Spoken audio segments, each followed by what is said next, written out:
Good afternoon and welcome to Live Highlight in the Magic City on the Highlight Channel. I'm Stu Nyman. As always, I'm joined by Andrew Bleckman, and together we will cover every point played today. All Mutuals wagering is now open on today's 8-game performance. Each of today's 8 games offers Win, Play, Show, Quinella, Exacta, and Trifecta wagering. Beginning in Game 1, we have the early Daily Double. Pick the winners of Games 1 and 2 to play the Daily Double. Game 1 also begins the Mighty Ocho. The Mighty Ocho is a Pick 8 wager. Correctly pick the winners of Games 1 through 8. If you do so correctly, have the only ticket that does so, you'll cash in on $5,000. We have 2 Pick 3s. We have an early Pick 3 and a late Pick 3. Early Pick 3, Games 2, 3, and 4. Late Pick 3, Games 6, 7, and 8. We also have the high-paying High 5 jackpot.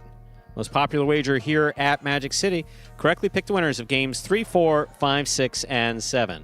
If you do so correctly, have the only ticket that does so, you'll cash in on the High 5 for today. Online wagering is available at watchandwager.com, or if you're in the state of Connecticut, mywinners.com. However, placing a bet, once again, not necessary in order for you to enjoy today's highlight action. We have 1 scratch in today's performance. Today's performance has only 1 scratch. CRB is scratched in all 4 of his scheduled appearances today. This will be a complete rundown of the scratch of CRB as he affects today's performance in its entirety. Game 1, post 8, scratch CRB, replace CRB with Ben. Game 1, post 8, scratch CRB, replace CRB with Ben. Game 2, post 8, scratch CRB, replace CRB with Bueno. Game 2, post 8, scratch CRB, replace CRB with Bueno. There are no scratches in Game 3. There are no scratches in Game 4. Game 5, post 1, scratch CRB, replace CRB with Jedden. Game 5, post 1, scratch CRB, replace CRB with Jedden.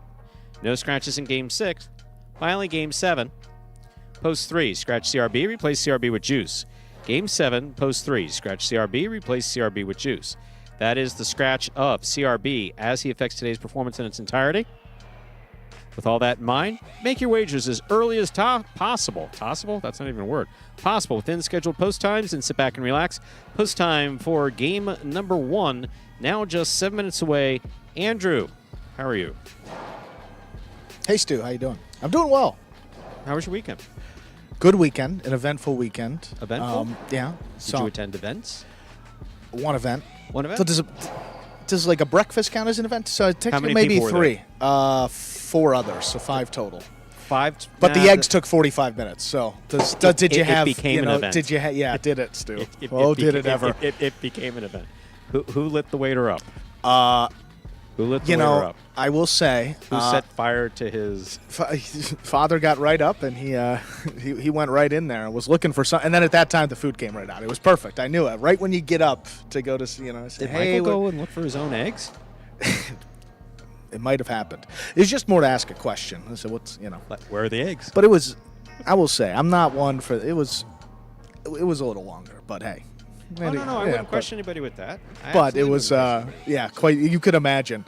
Well, I pulled in my car, a piece of my car was on the ground, and then that happened. So emotions were running high. And then, of course, they settled down on the golf course, because golf is such a fun and relaxing game, and, not competitive, and, it's great. So had a lovely time with the family, and then got to sit on the couch and watch my fantasy football teams lose all Sunday. So it was a lovely weekend, Stu. So you're going to be pissy is what you're saying. No, I got a chance here with the Rumble today to get it all back. So I'm actually in a great mood. I got my picks. I'm engaged. How about you? How was your weekend, Stu? That was a lot to digest. I'm sorry. Yeah, I'm still trying to get over the eggs that were late. My weekend was fine. Thank you for asking. That's really what I was looking for. But okay. Thanks for the. we gave you something. Your bowels okay? Your stomach all right? Everything there okay? We got a video here. So we can talk about that off mic, Stu. Come on now. 5 minutes to go until game number 1. This video will explain the scoring format for all 8 games, which today, as every day, is spectacular 7 scoring. Spectacular 7 singles games are played with 8 players. Each player wears a different color jersey numbered 1 through 8 on the front. These numbers are traditionally referred to as post numbers. Post numbers are used to signify the order in which the athletes will play in a game. These numbers are also used for betting purposes. Don't be confused by the numbers on the back of our jerseys. Those are just for fun. Each game begins when the player in the post 1 red jersey serves to the player in the post 2 blue jersey. The served ball must land between the 4 and 7 lines marked on the court's side wall. If the ball lands between those lines, the serve is good and play continues until one of those 2 players wins that matchup. The player who loses the matchup exits the court and waits for his next turn at the end of the rotation. It's important to note that every game has 2 rounds. The first 7 matchups in a game make up round 1. Each matchup in round 1 is worth 1 point. Round 2 refers to all matchups that take place after the 7th and final matchup of round 1. The number of matchups in round 2 varies from game to game. And in round 2, each matchup is worth 2 points. The first player to earn 7 points wins the game. 4 minutes to go here until game number 1, Stu. Say hello to our friends in the chat here. Yes. Well, you posted? I did. Okay. Now, so I posted because Tiger's running the special rumble, and Steve M usually is first out there with the shoot, and it basically I was just turning it on, and I said, let me just get this there. That's perfect. So people know what the 1 scratch is. Important information there. Don't ask me to do it again. No, that's it. Yeah, I was. I just wanted to wait and see the scratches and hear about it, and then. Tiger, how are ya? Stu Nyman, how are you? Fine, thank you.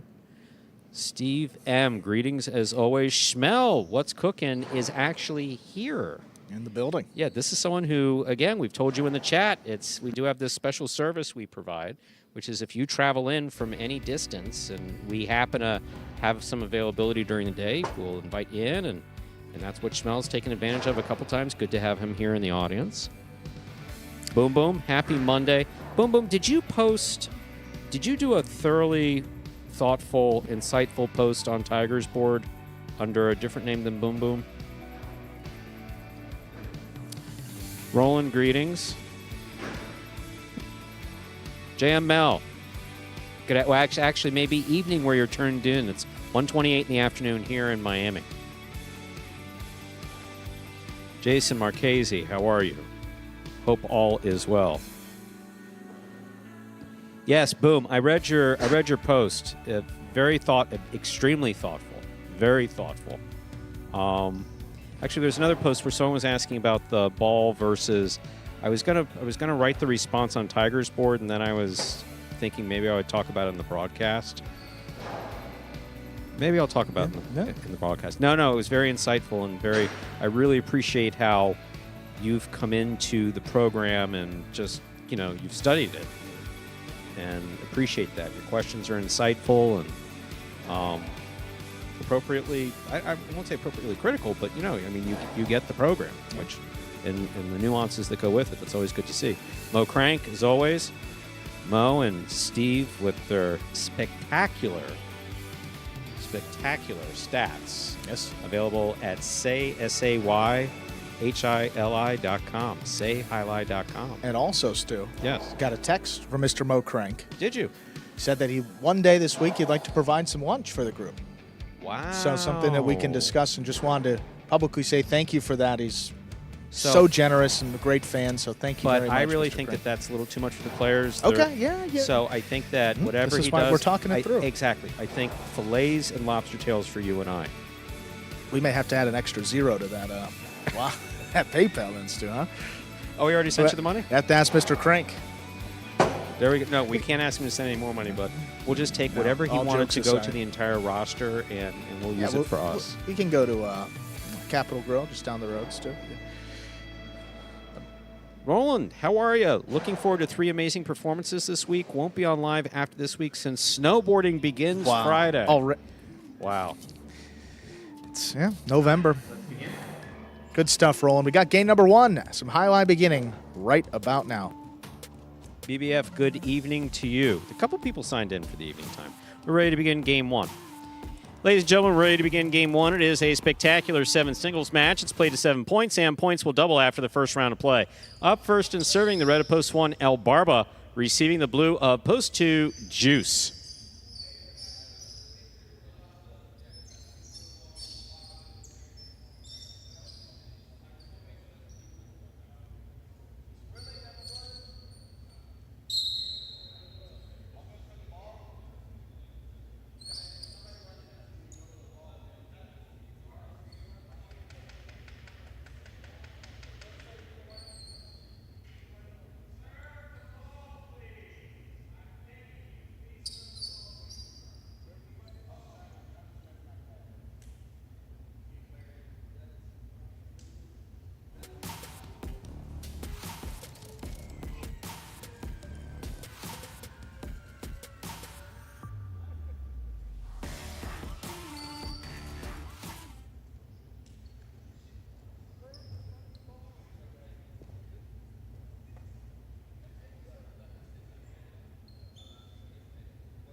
El Barba serves. We begin.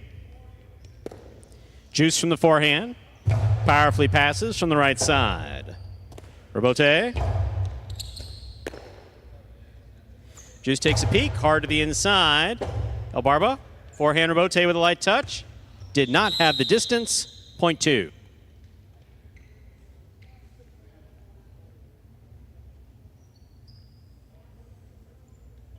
Two serves to the white shirt of post 3. Here's Bueno.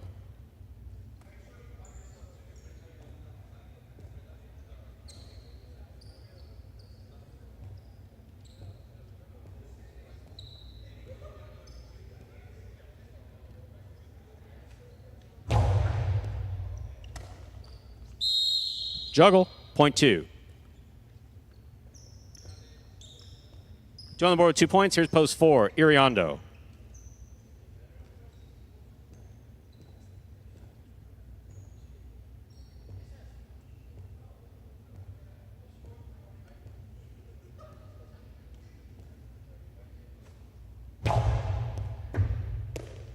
Iriondo backhand from the 10 line to the inside. Rebote, forehand. That clears the overhead screen. Backhand by Iriondo. Rebote forehand. Kiss the front wall. Iriondo gets there. Flips it back in. That hit the pad. Point 2. 2 with 3 points. Here's post 5. Jed.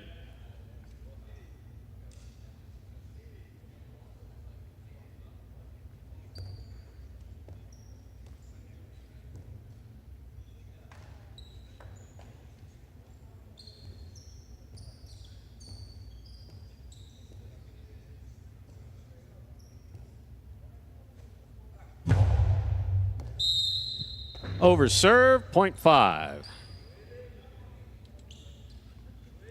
Yellow shirt at post 6, Flores receives.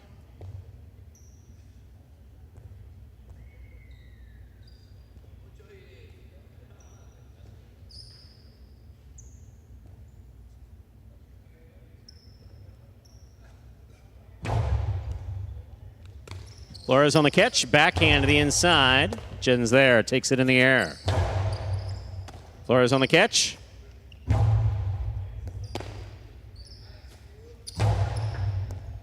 Catch by Flores. Backhand from the 9 line. Powerful backhand, clears. Rebote forehand. Missed. Point 5. Pink of post 7. Tennessee receives.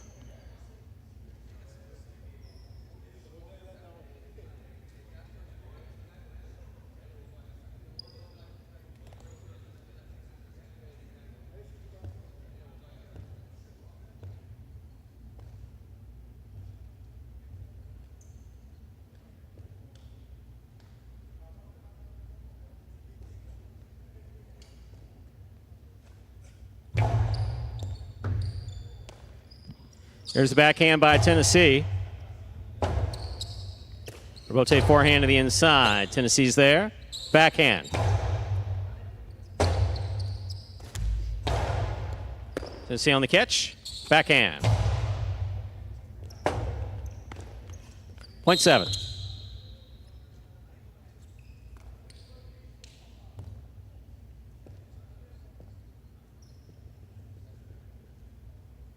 Here now, to complete the first round of play and receive the purple shirt of post 8, substituting for CRB, we have Ben.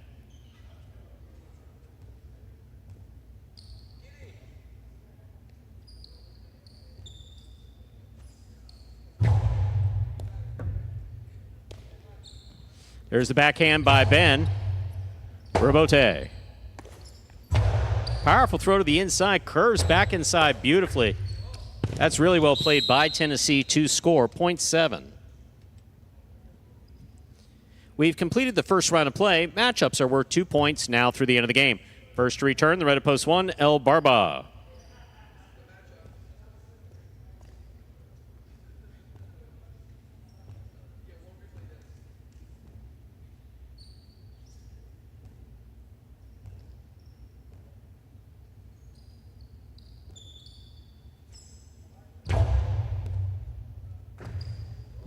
There's the backhand by El Barba. Catch by Tennessee. Tennessee powerfully from the forehand. El Barba Robote, left side. 2-all scores, point 7. Seven with 4 points. Here's post 3. Bueno.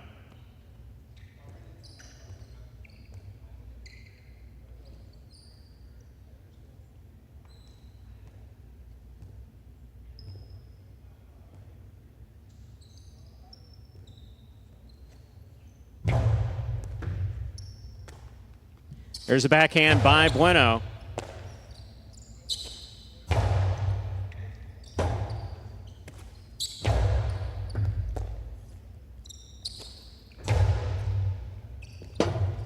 Robote left side by Bueno.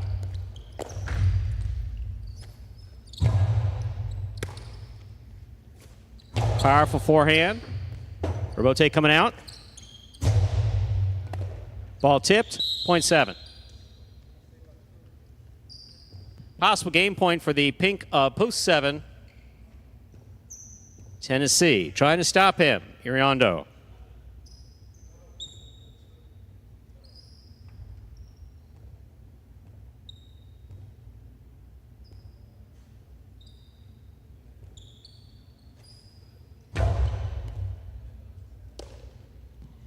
Here's a backhand by Iriondo. Robote, forehand. Powerful forehand by Iriondo. Tennessee on the Robote to the outside. Caught on the forehand of Iriondo. Carom by Iriondo lands in and scores. Point 4. Play continues. 4 with 2 points. Here's post 2. Juice.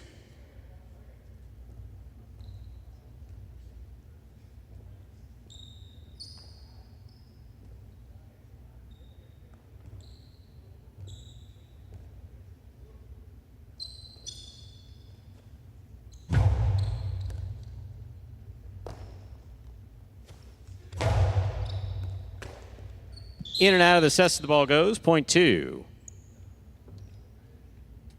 Possible game point for the blue of post 2. Juice trying to stop him, Flores.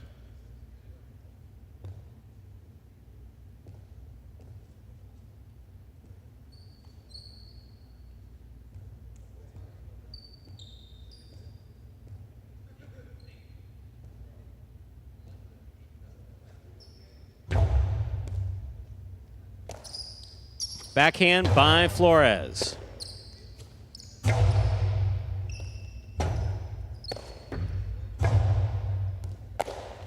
Juice, good catch. Low and hard. Flores is there. Backhand to the inside. Midcourt caught by Juice in the air. He goes hard. From the forehand, Robote. 2-all. Catch by Juice. Juice powerfully from the right side. Here's Flores. Juice on the Robote. That is nicely played. He keeps it in play. Here's Flores. Backhand.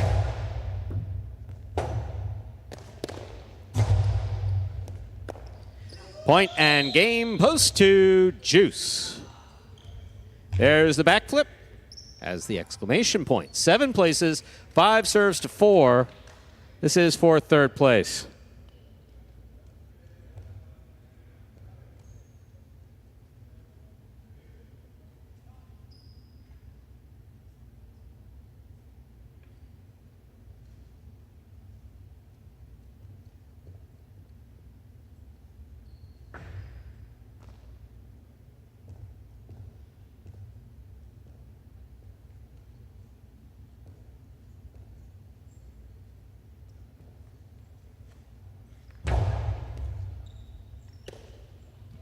There's a backhand by Ariando, powerfully thrown. Rebote coming out.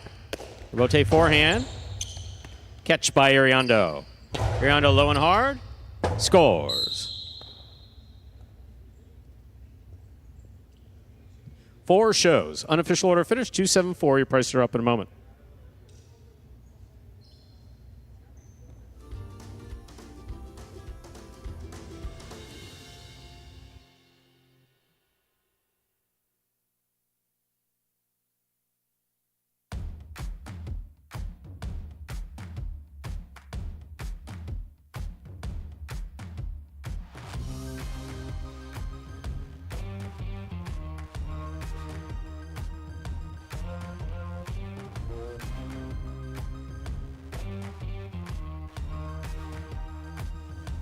Results from Game 1 are official. Coming in first, post 2, Juice. Taking second, post 7, Tennessee.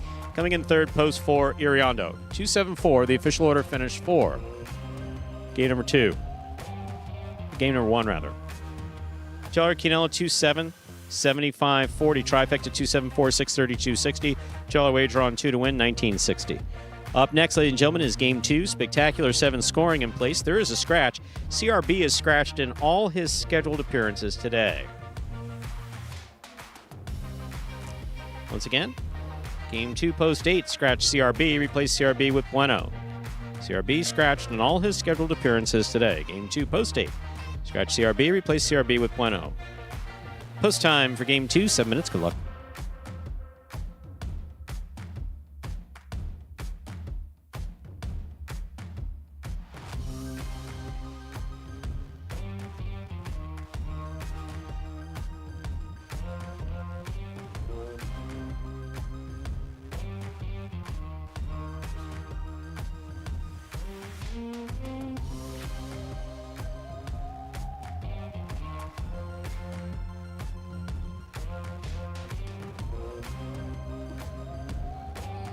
And about 6 minutes until we begin game number 2 here. And for any new Highlight fans maybe joining us for the first time, take a look at this video that will explain in simpler terms how Highlight is played. The main rule of Highlight is simple. Players must catch and return the ball in one fluid motion. Sounds easy enough, right? So how do you win? You can win a matchup simply if your opponent overserves, underserves, or serves the ball out of bounds. On the flip side, your opponent wins the matchup if the serve is so good that you fail to catch and return the ball to the front wall. If your opponent fails to catch the ball before it bounces twice on the ground, or if your opponent's cesta makes contact with the ball but doesn't catch it, then in both of those cases, you win the matchup. You can also win a matchup if the ball bounces around in your opponent's cesta during an attempted catch. This is called juggling, and it's illegal in Highlight. Another way to win a matchup is if your opponent throws the ball and it lands out of bounds on its return from the wall. The overall game strategy for a Highlight player is to make it difficult for an opponent to reach the ball in time or to execute a rebuttal play.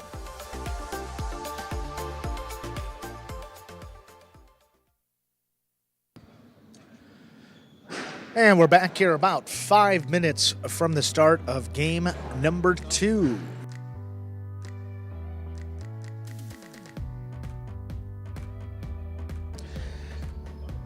Chris watched Battle Court for the first time this past Friday night. Good crowd, was fun to see. Is there gambling on at night, or was everyone just there for fun? So, we have. I'm sorry, Andrew. No, you got it, Stu. No, you love when I interrupt. I was not going to actually say anything. So. Well, yeah, I mean, so sports wagering, so Battle Court. I didn't have anything lined up. So, Chris, should I say. Battle Court basically has been created as a sports betting product. And it wasn't created for sports betting because we thought sports betting was coming to Florida. That wasn't the point. It was basically how to advance the sport of highlight into the explosion of sports betting around the country. And so the parimutuel format wasn't really conducive to sports betting. Battle Court, on the other hand, was. So, yes, believe it or not, there is no parimutuel wagering. You know, theoretically, we could license them as parimutuel games and just have, what's its name? And just have win betting only on those games. But no, people are here literally just to be part of the Battle Court experience.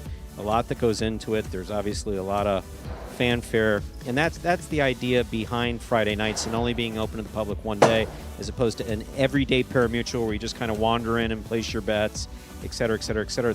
That model doesn't really work anymore.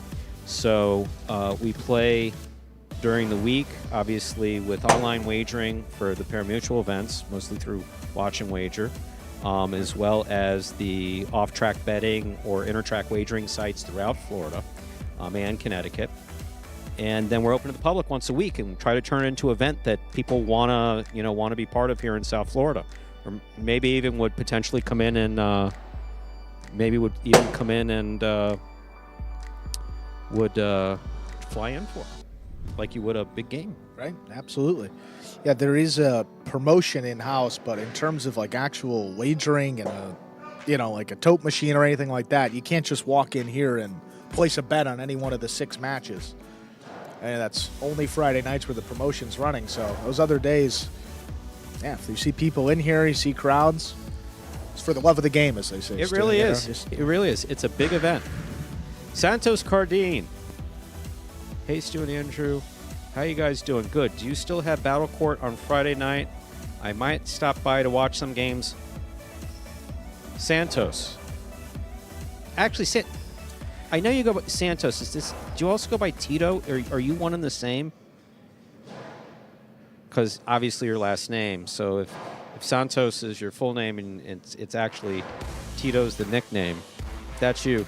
Not only could you watch them, but if you're still interested in, if you're still potentially interested in judging, maybe we could talk about 2024. I'll put out. I'm putting that out there to anyone who, with some highlight experience, who thinks that they might be able to judge. Yeah, let's say it publicly. Reach out to me. BBF, don't worry about it. We try to present a product that you're going to enjoy, whether or not there's any gambling or not. So you don't have to gamble on it to enjoy. In fact, the sport itself exists independent of gambling. We just hope that you enjoy the play, and glad that you're tuned in. Good evening. BBF, where are you tuned in from? Always curious to find out where different viewers are tuned in from.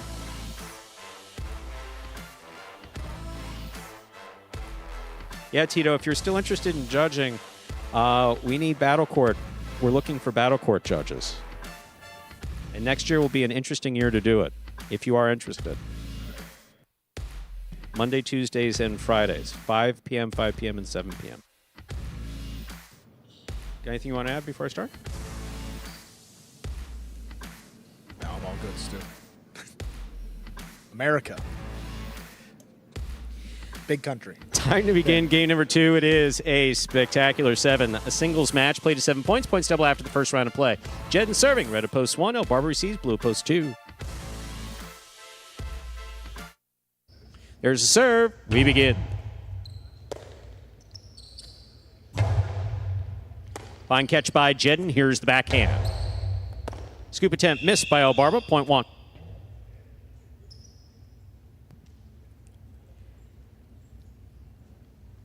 One first up on the board in our second game. Here's the white shirt at post 3, Juice.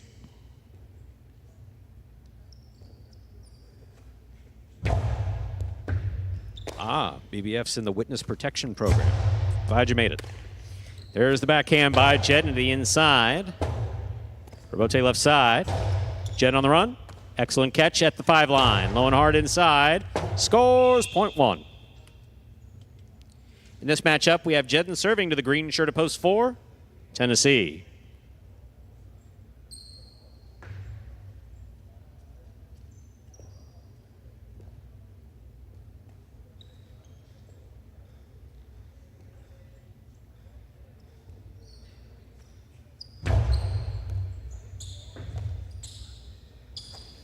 There's the backhand by Tennessee.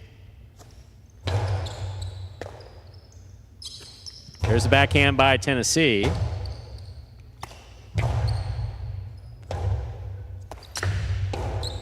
Catch by Jedden. He winds up. Goes to the inside. Will score. Point one. 3 points for the one post. Here's the black shirt at post 5, Flores.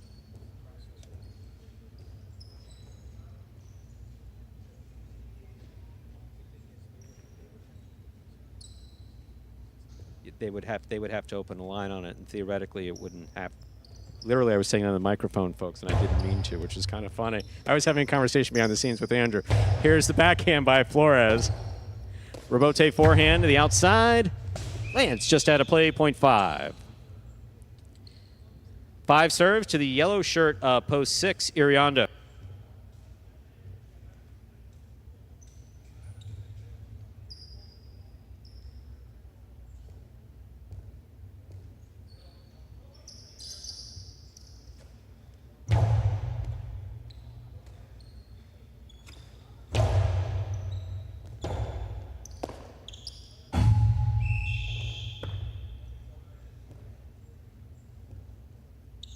Point 6.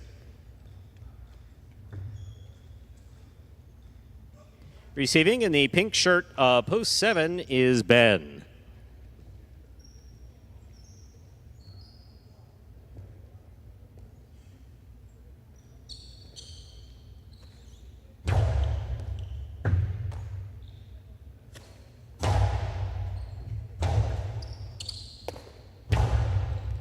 There's a catch by Ben. Forehand carom. That scores. Well thrown by Ben. Good read, point 7. Here now to complete the first round and receive. Wearing the purple shirt at post 8, substituting for the scratch CRB is Bueno.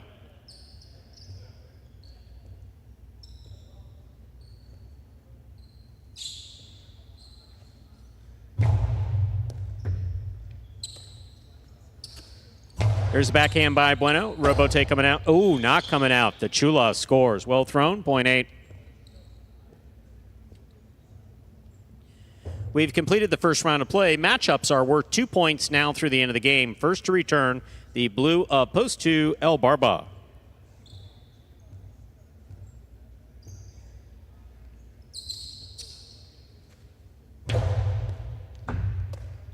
El Barba on the catch. There's the backhand.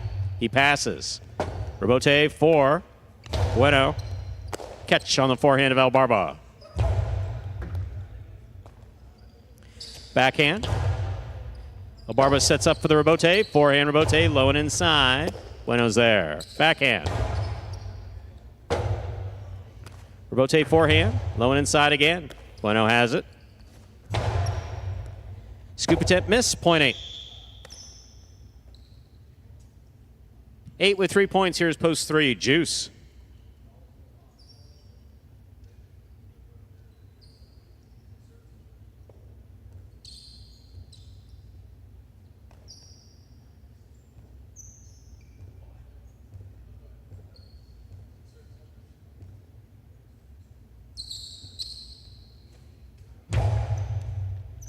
Juice on the catch. Low placement to the inside, caught by Bueno. Here's the backhand from the 7 line. Clips into the outside. Juice makes the save right up the middle. Scoop attempt missed. Robote not there. Point 8.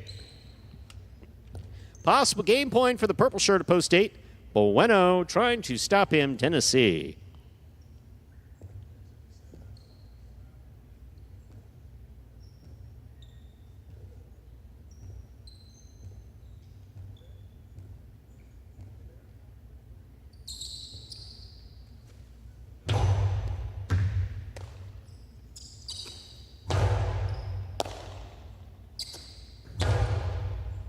Excellent catch by Tennessee. There's the backhand, powerfully thrown to the corner.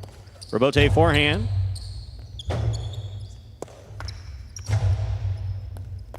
Fine catch by Bueno. There's the backhand. Robote coming out.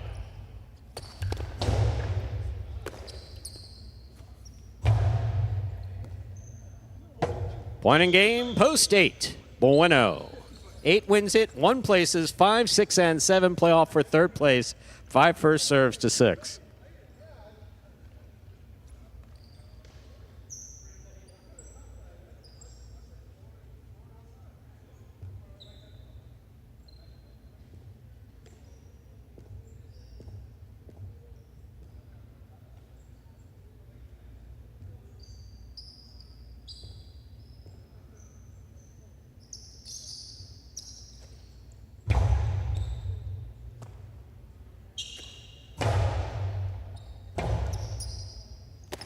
Forehand to the outside. Lands in and scores .5. 5 with 3 points. Here's post 7. Ben receives.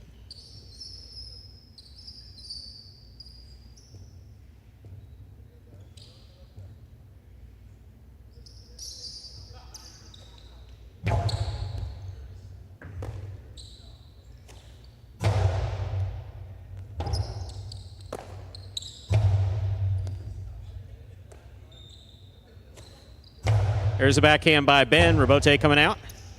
Rabote forehand. Ben makes the catch.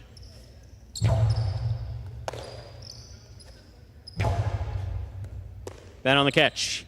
Here's the backhand. Rabote left side. It's a 2-all that hit the pad. .7. We'll turn him around now. 7 serves to 5. This is show point.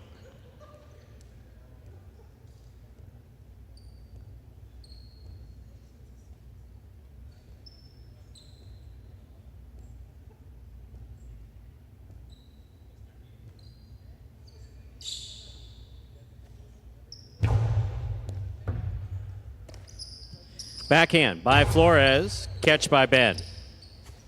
Ben, Costi in the inside. Here's Flores. Backhand. Ben's there. 2-all by Ben. Stopped by Flores. Pika Karam is out. Third place finish for post 7, Ben. Unofficial order finish, 8-1-7. Your prices will be up in a moment.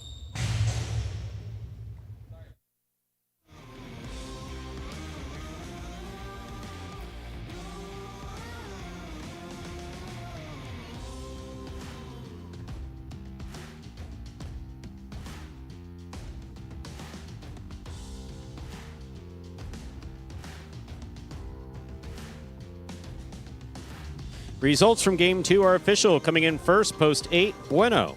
He substituted for CRB. Taking second, post 1, Jed, and coming in third, post 7, Ben.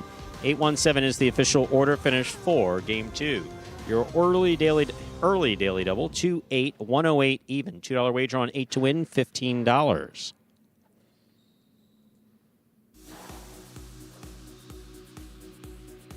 $2 Quinello 1-8, $20.60. Trifecta 8-1-7, $250.60.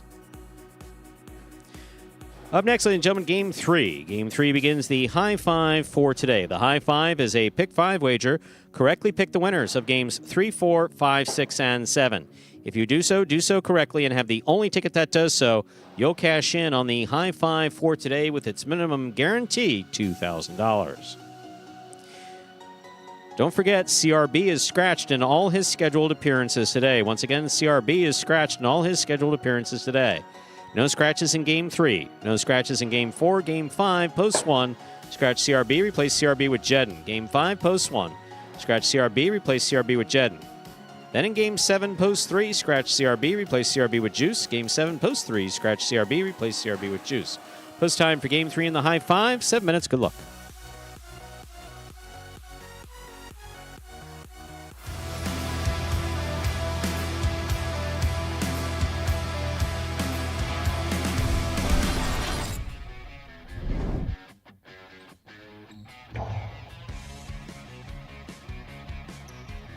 Barba shoots a 2-wall. That scores.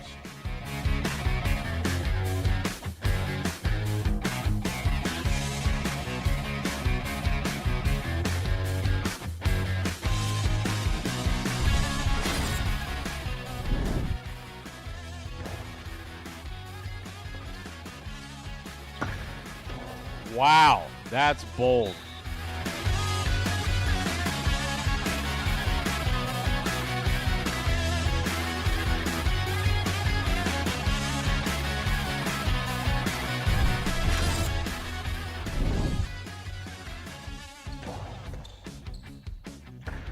Two all scores beautifully. My, oh my, what a shot.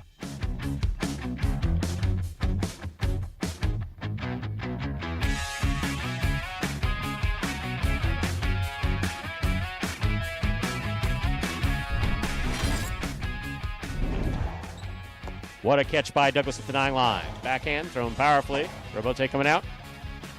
Ball on the Robote. Scoop by Douglas. Drop shot. Scores on the second bounce.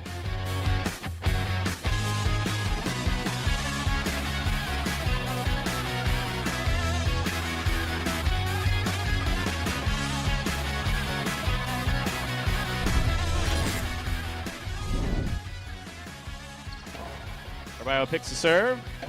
Philo scores.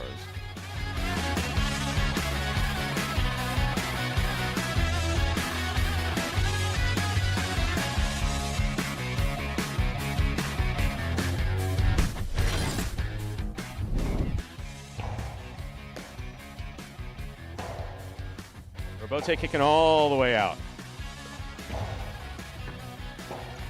Robote left side. It's a 2-all. Iraqi follows it. It's just out of reach and scoring.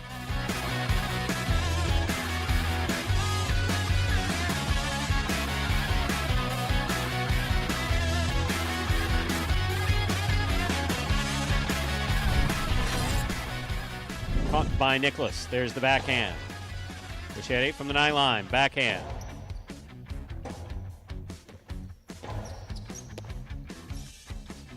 Goes to the inside. What a catch by Nicholas.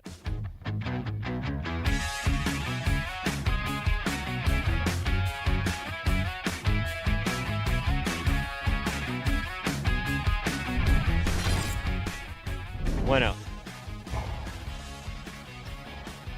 Robote left side by Benny. Bueno on the catch from the 8 line. Outside placement, beautifully played. Wonderfully returned and scoring.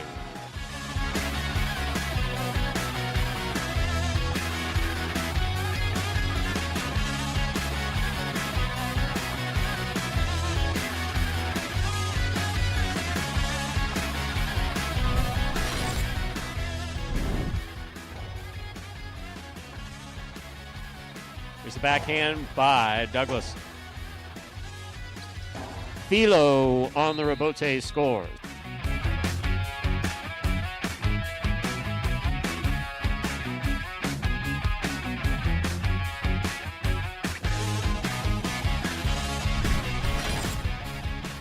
Douglas rifles this coastie, picked up by Julian. Julian with the coast to the inside, picked up by Douglas.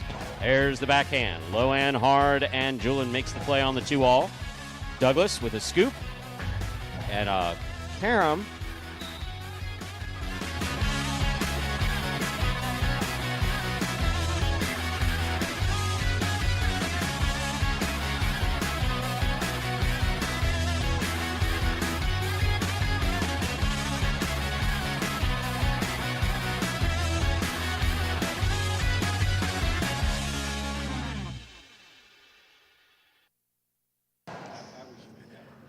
Folks, that top 10 takes us down here under 2 minutes from the start of game number 3.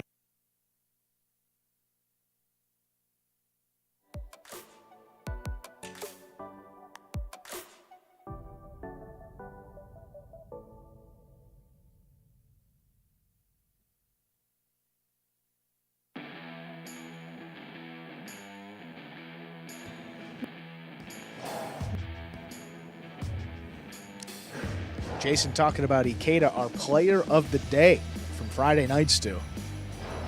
He had a bunch of family in the crowd, and he played like it, too. He does again, apparently. Yeah. This is the members of the actually, sorry, that is Mrs. Ikeda. Yes. Mrs. Official. Ikeda and her family. Officially. Officially. Right? Yeah. Officially. Tied the knot this weekend. Congratulations. Yeah, how about that, Stu?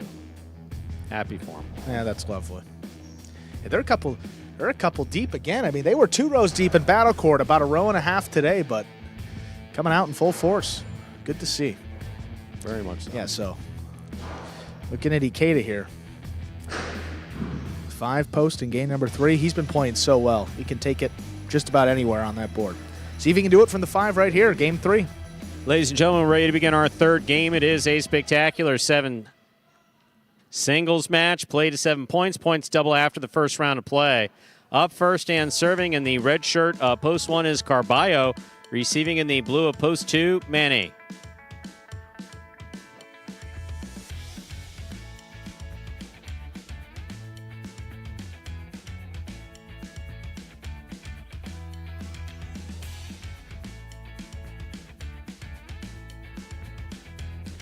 Carballo serves.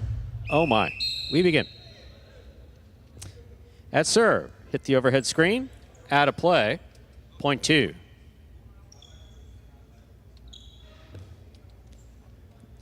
Here's the white shirt, post 3, Anderluck.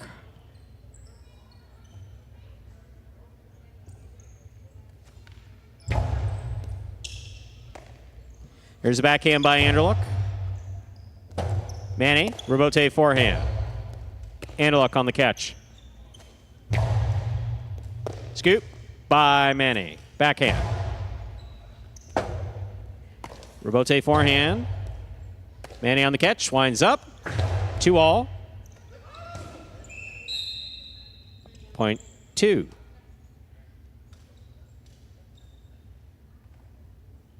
Two on the board with 2 points. Here's post 4 in the green shirt. We have Arats.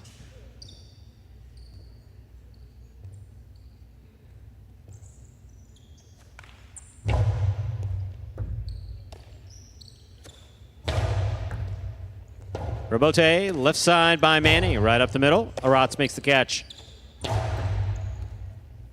Point 4.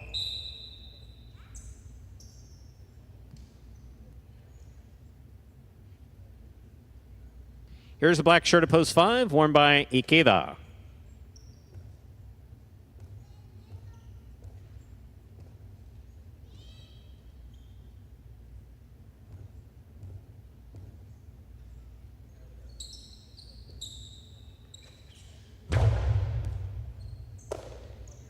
There's the backhand by Ikeda. Ikeda on the catch at the 11 line. Forehand to the inside. Backhand by Arats. Ikeda sets up for the rebote on the sidewall. Just hook point 4. 4 with 2 points. Here's post 6. In the yellow shirt, we have Ben.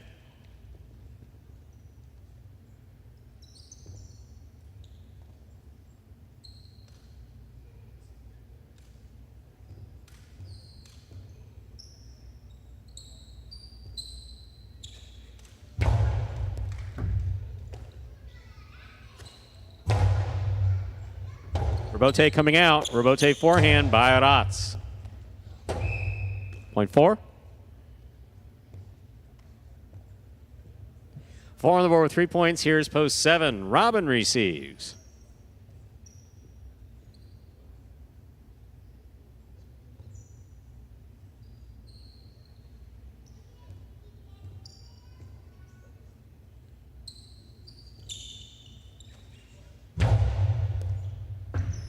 There's a catch by Robin. Backhand to the inside. Rebote forehand by Arats. Robin's there. Backhand by Arats. Rebote. Ooh, the 2-all attempt caught the pad, and the pad is bad. Point 4. 4 points for the 4 post. Here's post 8, Bueno.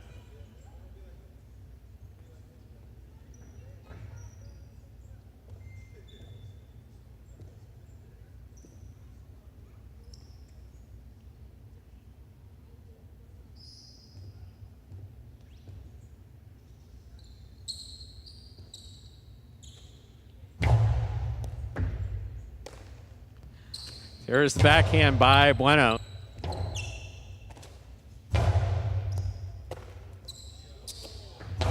There's the backhand. Rebote left side to the inside by Rotz. Beautiful catch by Bueno at the 8 line. Big backhand. Ball tip, point 4.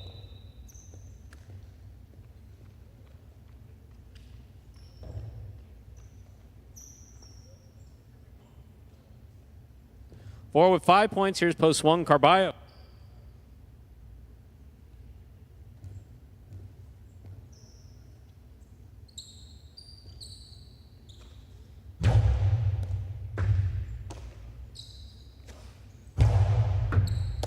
Here's the backhand by Rotz. Carballo's there. Backhand. Catch by Rotz. Rotz to the inside. Carballo makes the catch. Powerful Costado right up the middle. Carballo from the left side. Backhand. Rotz makes the catch. Carballo takes it in the air, winds up. Hilo to the outside. Scores. Point 1.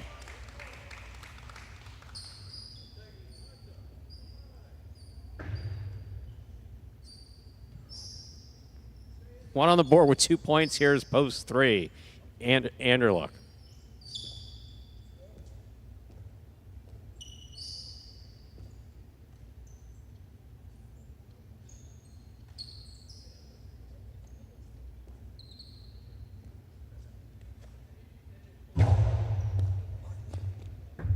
Floating serve caught in the air by Anderluck.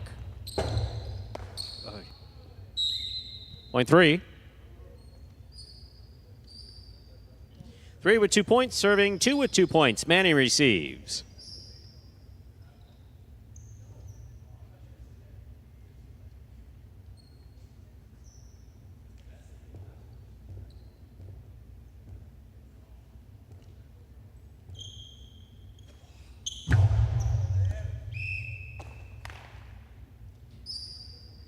Point 2. 2 with 4 points, serving to post 5, Ikeda.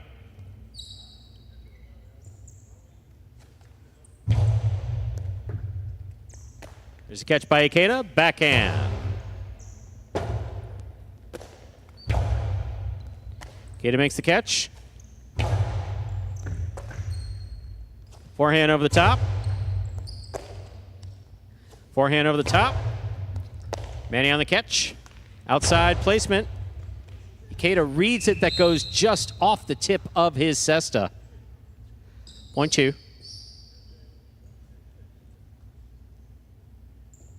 Possible game point for the blue at post 2. Manny trying to stop him, Ben.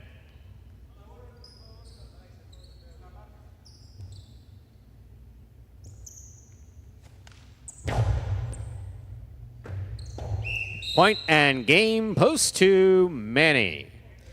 2 wins it, 4 places, 1 serves to 3. This is a playoff for 3rd place.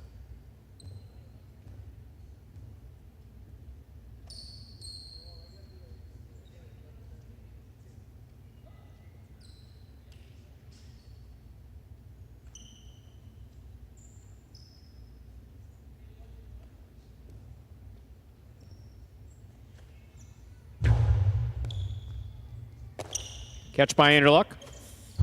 Powerful forehand kicks up and touch the overhead screen. That's out of play.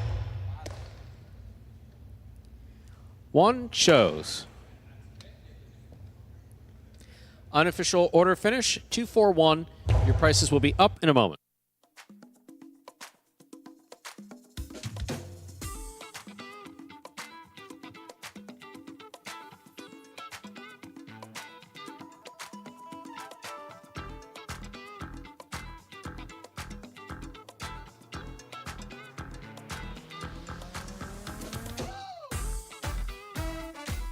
Winning game 3, post 2, Manny.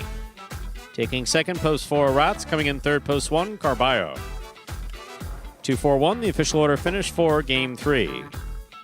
Prices will be up just a moment.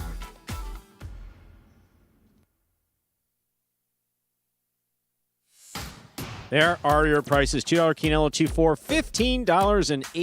Trifecta 2-4-1, $77.80.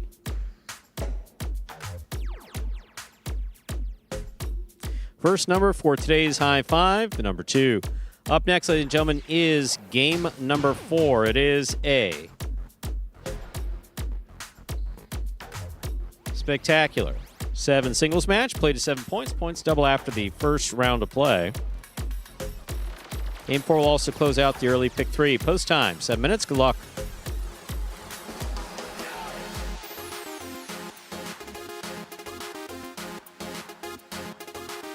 Imagine the perfect mixture of athletics, spectacle, and speed.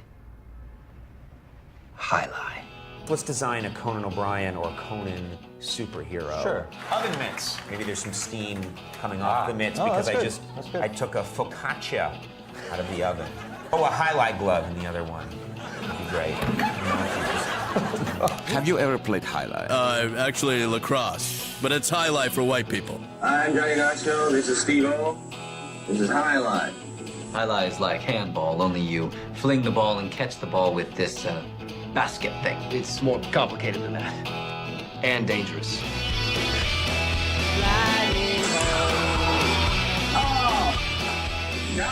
It's got the same fingerprint as baseball, only better. A special stadium called a fronton.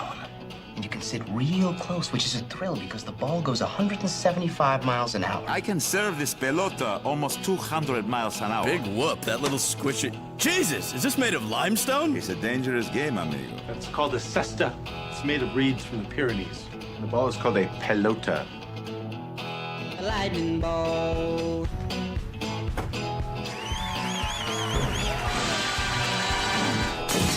Oh, good God.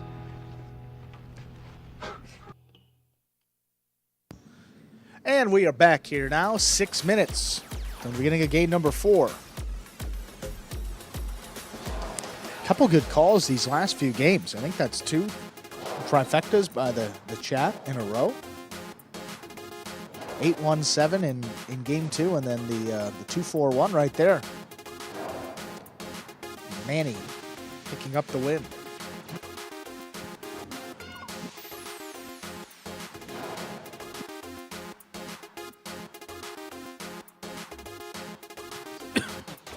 So, Andrew, Tiger was kind enough to include us in his Rumble, which we appreciate.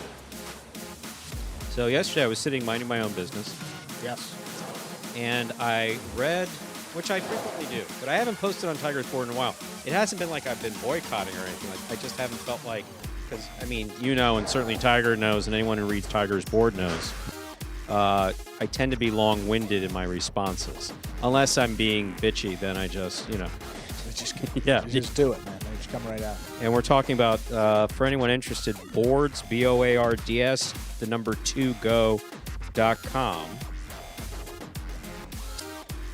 And basically, it's a what do you kids call this? How would you describe Tiger's board in your vernacular? Like a messaging board? A message board. Yeah. So it's a message board for a highlight, and you have basically 20 years of information there. And so there was so whenever I see MC come up, they're referring to Magic City. Of course, I'm quick enough to pick up on that, and that often gets my attention. So some questions: MC versus Pelota by Pelota Pete. It's a very thoughtful post. And I was sitting there and I was about to write, but I had to do a bunch of paperwork and basically set up reimbursements for players and some medical stuff for some of our guys that are injured, and it was this whole thing. So it's like, don't get me wrong, I'm not breaking rocks with a sledgehammer, folks. I mean, I announce, and the management here is really just, you know, just managing players and their affairs, making sure everything stays in order.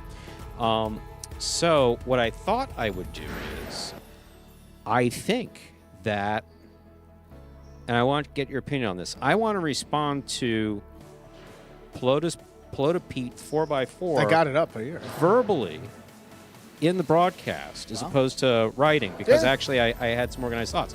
So should I do that before the 5th game, the doubles, or before the 6th game? What do you think? Probably before game 5.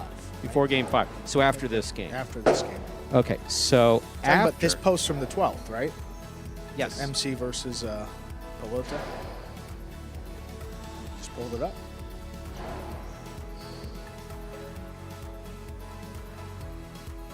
So yeah, from and basically what he says is to tee it up. I really like and enjoy Magic City Highlight. Thank you, Pelota Pete. But answer a few questions I have. And so the first one deals with the ball. Do you think playing the game on a Magic City court is different than regular Concha? I can tell you what I've actually heard from people who've played both, some of who play for us now. 3, do you think the ball they used at MC would even reach the back wall? So the ball that one I can answer. That's a fun one to answer. So the ball we use here at Magic Highlight, if you take this onto a traditional highlight court, it's actually too fast. I'll explain it. I will explain it all. I will explain it. This ball has quite a lot of bounce to it. Quite a lot of bounce to it on concrete. We went through probably 40 balls, and I'll explain that whole thing. Yeah. Do you think a pelota can ever be used on the court size of Magic City? The answer to that is yes, but I'll get into all of these one by one. Then he gives us his opinion. Some of them are on, but they're his opinion, so he's entitled to his opinion. So I think after Game 4s, I've gotten your feedback when you thought it would be a good time to do it. I think I will follow your advice.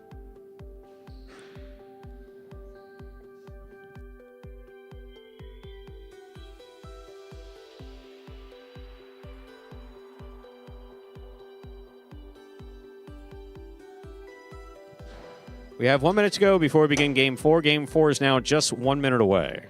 Like, I thought of an interesting one. It's like talking about this ball versus the highlight ball. It's kind of like asking, would you rather be shot with a musket ball or a fully jacketed, high velocity round of ammunition? One way or the other, you're getting shot. Yeah. So would you rather be shot by a musket? And for me, I'm saying, I would take a 220. I would take a musket ball as opposed to a 223. I mean, yes, that's how we're going to answer that question. It's you don't want to be hit with either, even though he didn't ask that specific question. But we'll get to that after game number 4. Time to begin.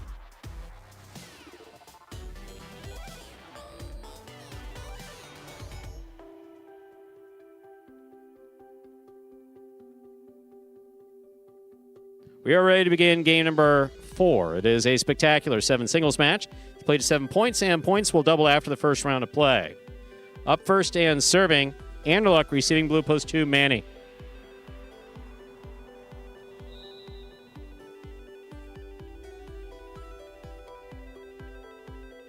There's the serve. We begin. Backhand by Manny. Robote. Forehand by Anderluck to the outside. Scoop attempt missed. Point 1. Anderluck first up on the board in our 4th game. White shirt to post 3. Ikeda.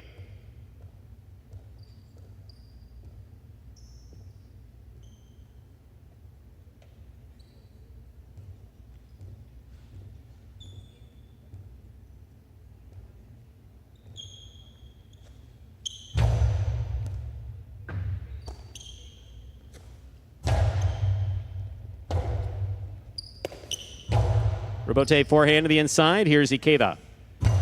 Ikeda's forehand clears the overhead screen. Robote forehand to the inside. Ikeda on the catch. Outside placement. Stopped by Anderluck. Anderluck powerfully from the forehand. He scores crossing the wall at the 6th line. Point 1.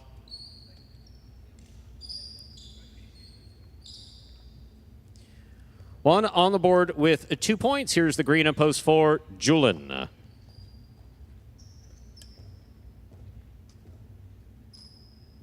Peter Pelota Pete there. All right, so you're going to get your questions answered actually live. I hope you don't mind. I was going to write, but I just did not have time to do it. I mean, I did have time, but I chose sleeping over doing it. There's the backhand by Julin. Robote coming out. In and out of the cesta the ball goes. Point 1. Anderluck with 3 points. Here is the black shirt at post 5, worn by Carballo.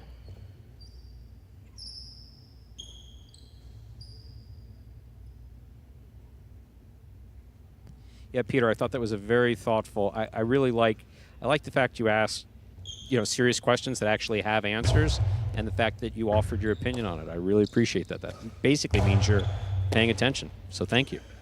Backhand by Anderluck. Carballo is there. Here's a catch by Anderluck. Forehand to the inside. Carballo is there. Carballo, forehand to the inside. Chick-Chack scores 0.5.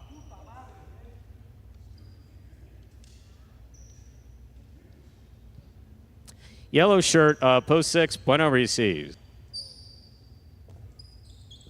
Thanks, Steve. Yeah, sleep is important, but oh so elusive.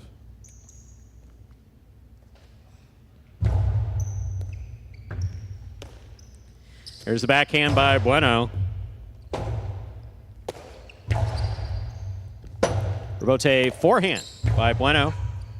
Catch by Carballo. Carballo powerfully to the inside. That scores 0.5.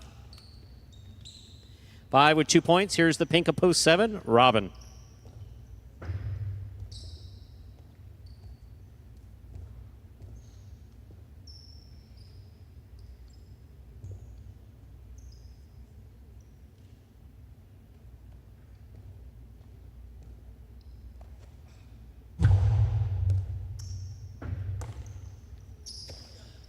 Big backhand by Robin. Rebote coming out. Beautiful rebote by Carballo. Robin, spot on with the catch.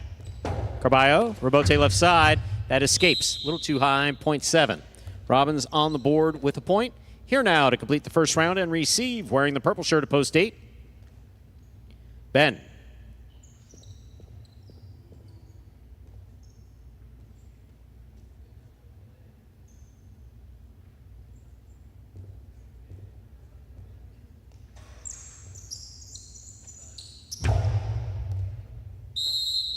Ball over serve. That's lost a point. Ben gets on the board with the last point of the first round. Matchups are worth 2 points now through the end of the game. First return, the blue at post 2, Manny.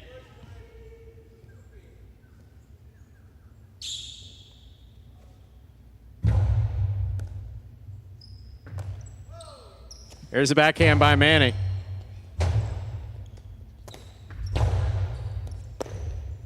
Here's the catch by Manny to the inside.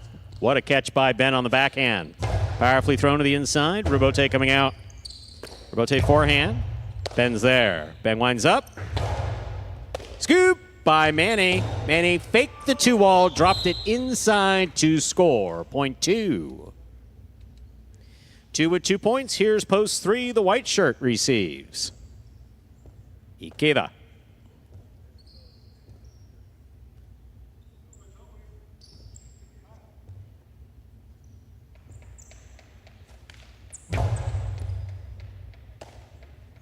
Here's the backhand by Ikeda.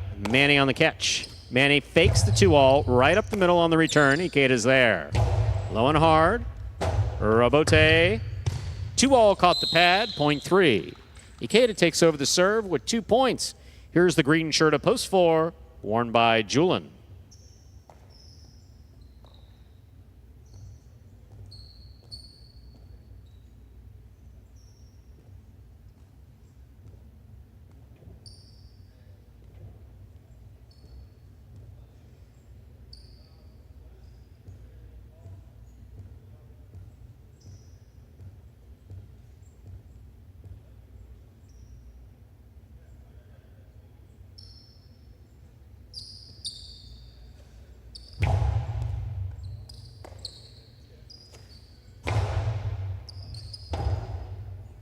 Rebote forehand. Ikeda in the backcourt. He makes the catch. There's the backhand to the inside. Julin's there. Backhand from the 8 line. Rebote. Forehand by Ikeda. Powerfully thrown wall to wall. 0.3.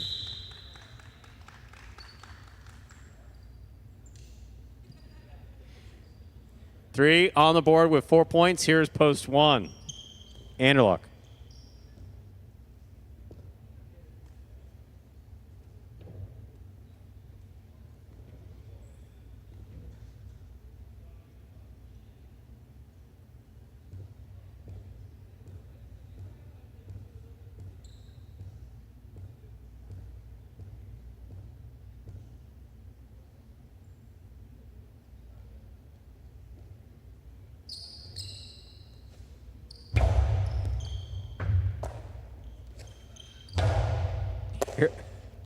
Here's the backhand by Ikeda. Rebote forehand by Anderluck. Ikeda on the catch. Low and hard. Scooped up by Anderluck. Backhand. Scooped up by Ikeda. There's the backhand. Rebote forehand by Anderluck. Ikeda on the catch. Catch by Anderluck. Forehand to the inside. Ikeda with the read and the catch. Backhand to pass. Rebote. Forehand. Ikeda, that crossed the side wall. He makes a spectacular catch. Rebote forehand up the middle. Caught by Ikeda. Ikeda goes deep. Wall to wall from the right side. Anderluck's there. Catch by Ikeda. Rebote diving save by Anderluck. Here's Ikeda. Rebote forehand by Anderluck. Low and inside. Ikeda's there. Rebote forehand by Anderluck again. Ball tipped. Such a well-played point by Anderluck and Ikeda. Point goes to the 3. That brings us to possible game point for the white shirt of post 3, Ikeda. Trying to stop him is Bueno in the yellow of post 6.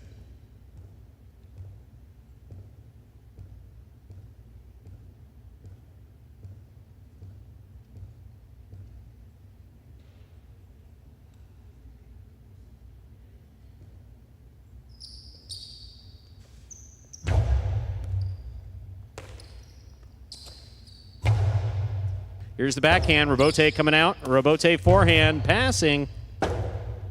Rebote forehand. Low and inside. Ikeda's there. Ball tip. Point in game. Post 3. Ikeda. 3 wins it. 1 places. 5 serves to 2. This is a playoff for 3rd place.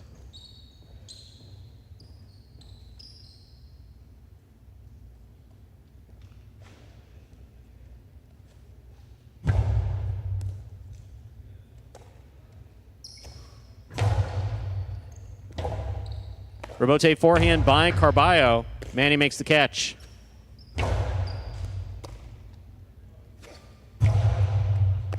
Ball tipped up high. 3rd place finish. Post 5. Carballo. Unofficial order finish 315. Your prices will be up in a moment.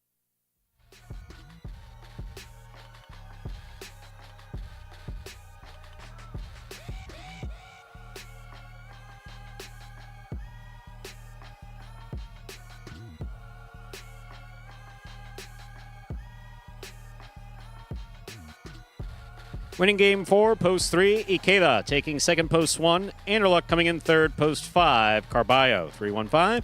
Official order finish for game 4. Your prices will be up in just a moment.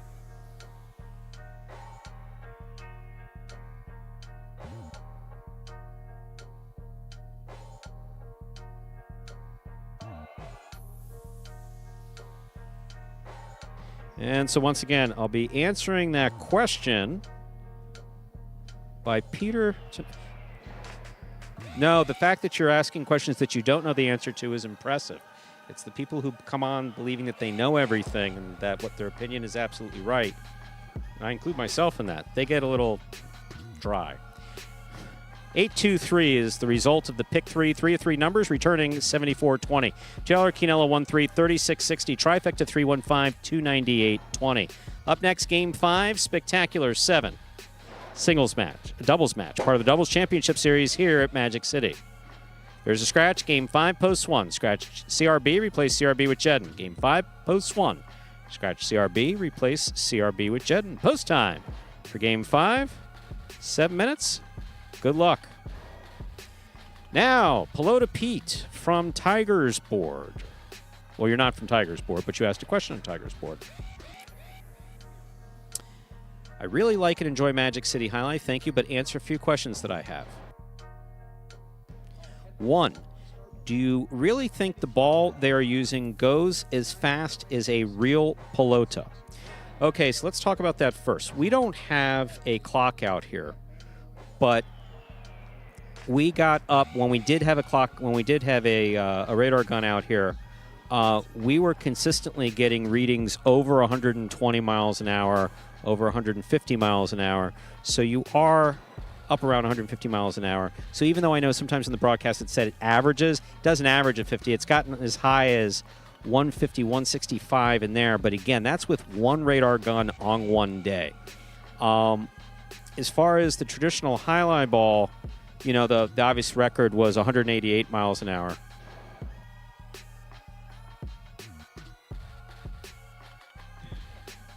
And up to close to 200 miles an hour with Inaki Osa Goikachea a few years ago trying to beat Iban's record.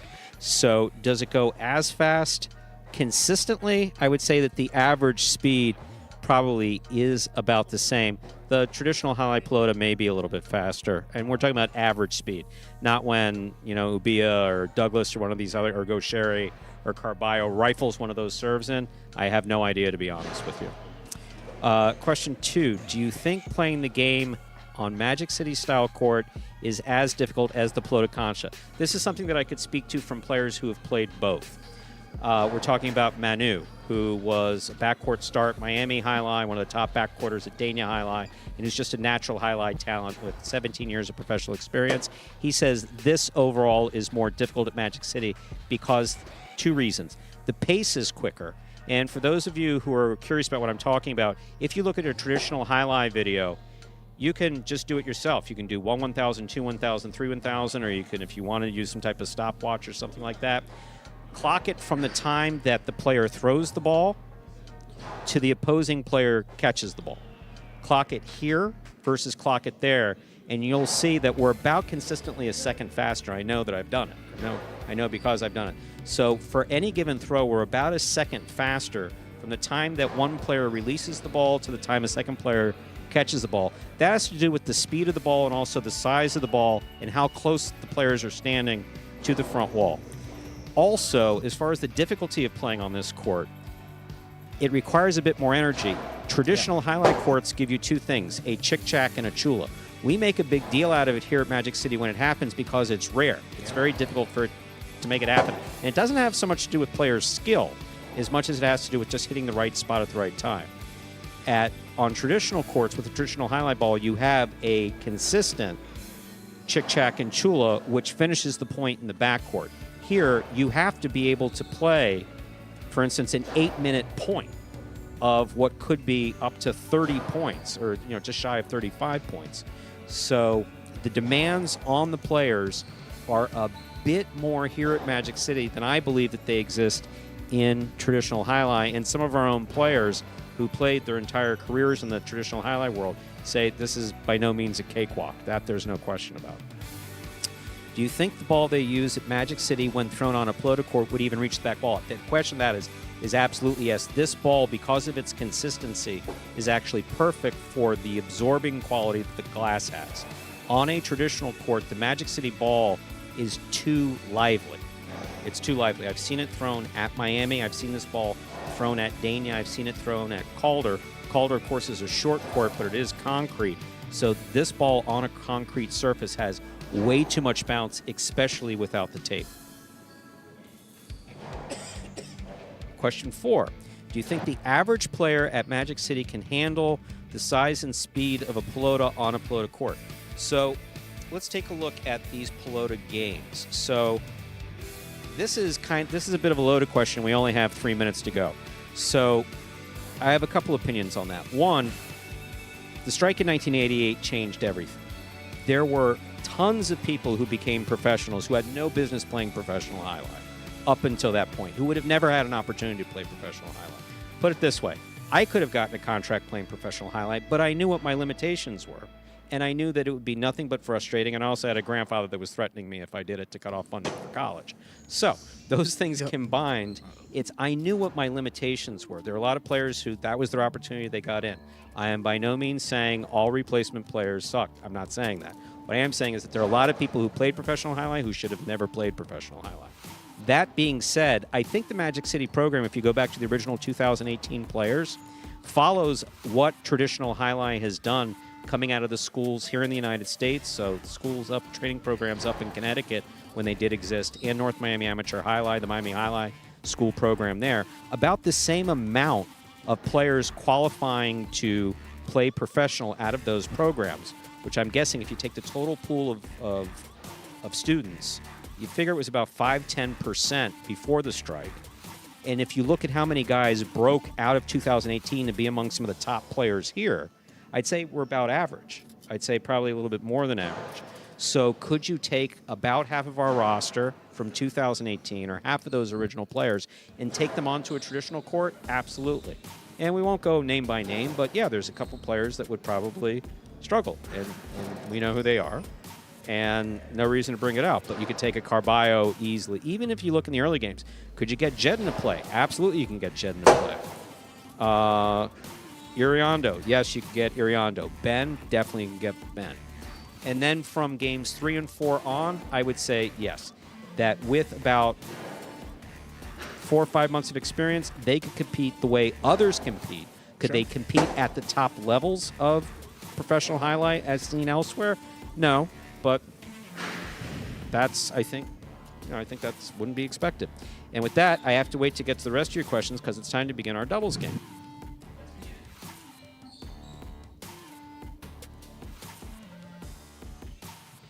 Ladies and gentlemen, time to begin Game 5. It is a spectacular 7 doubles match, part of Doubles Championship Series here at Magic City. Up first and serving, Jedden and Robin. Jedden substituting for CRB, receiving Juice and Gaucheri.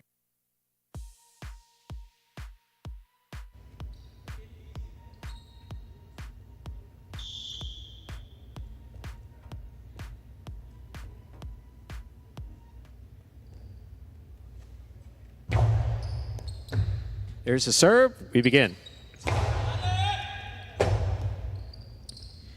Robote forehand.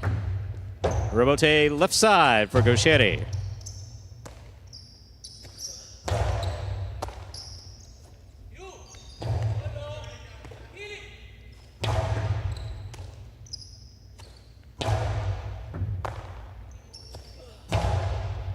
Robote coming out. Gaucheri on the Robote. Hard throw to the inside. Robote left side by Robin. Clips the sidewall. Picked up by Gaucheri in the backcourt. Robin on the catch. Backhand from the 8.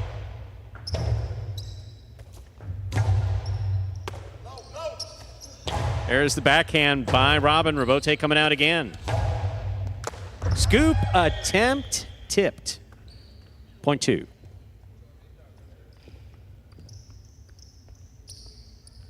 Receiving in the white shirts at post 3, Ikeda and Iriondo.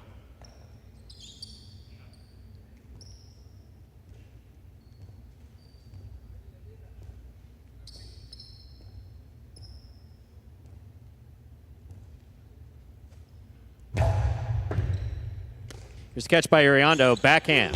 Powerfully thrown. That clears the overhead screen. Robote by Juice to the inside. Ikeda makes the catch. Backhand.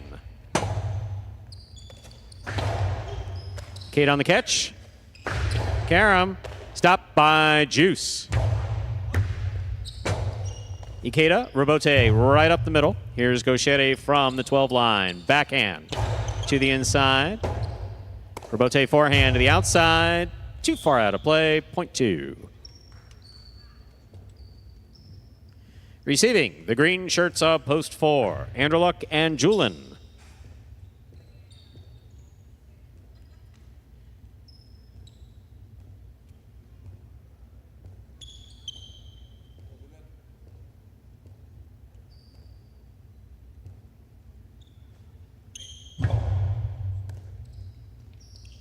Catch by Julin. Back forehand, rather. Here's Gaucheri. Backhand to the inside. Robote forehand.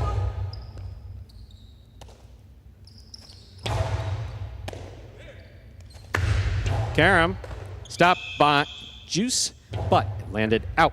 Point 2. 2 on the board with 3 points. Here's post 5. The black shirts take the Cordell Barbers in the front court. Manu's in the back.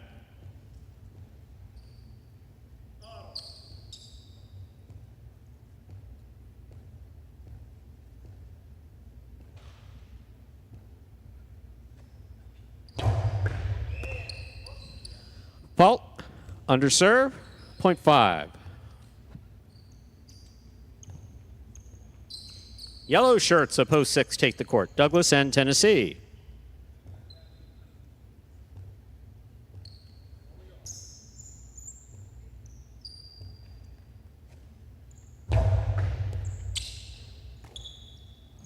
There's the backhand by Tennessee. Backhand by Manu.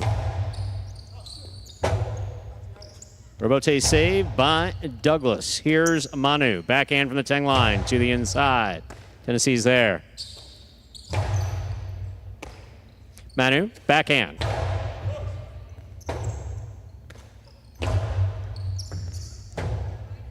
Robote left side by Manu. Douglas on the catch. Drop shot. Barber gets there. Backhand. Drop shot. Scores. 0.6.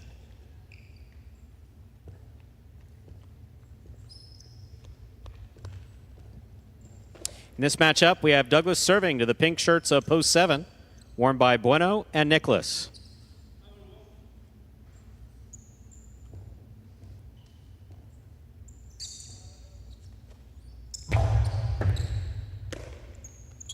There's the backhand by Nicholas. Rotate forehand by Douglas. Passes. Douglas calls for the rotate. Powerful forehand. This one caught by Nicholas. Rotate forehand by Douglas.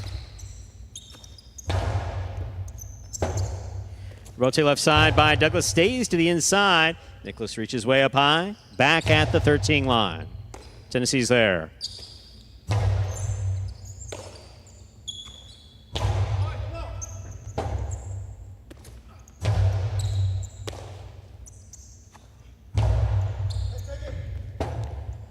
Robote forehand by Douglas. Nicholas on the catch. Backhand to the inside.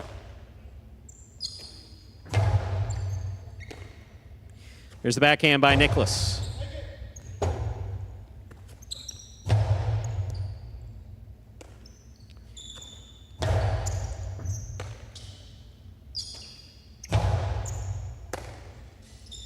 There's the backhand by Nicholas again. Robote left side. Big bounce. Nicholas backs up. Reaches way up high to make the catch again. Douglas at the 8 line. Backhand. Wall to wall from the left side. Good catch by Tennessee. Nice backhand. Beautifully played. Wall to wall. Robote for Bueno. Douglas turns and saves the Robote. Backhand by Nicholas. Ball tipped deep in the backcourt, 0.7. Receiving purple shirts of post 8, Jairo and Ben will complete the first round of play.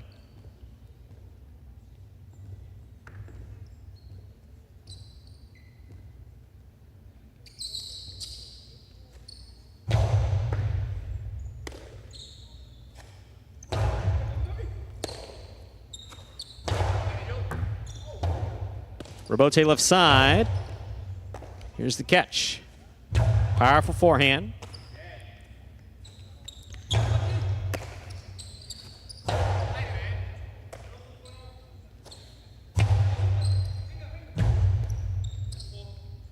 Robote forehand.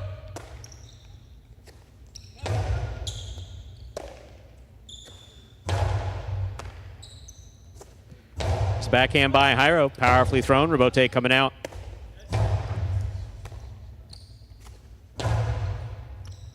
Nicholas on the catch. Here's the backhand.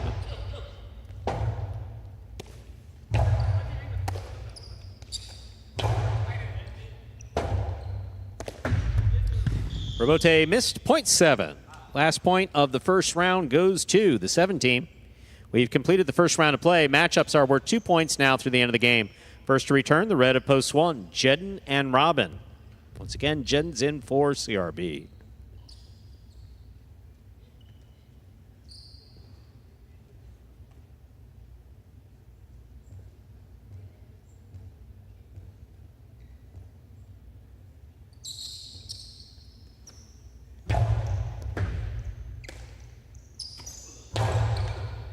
Here's the catch by Nicholas.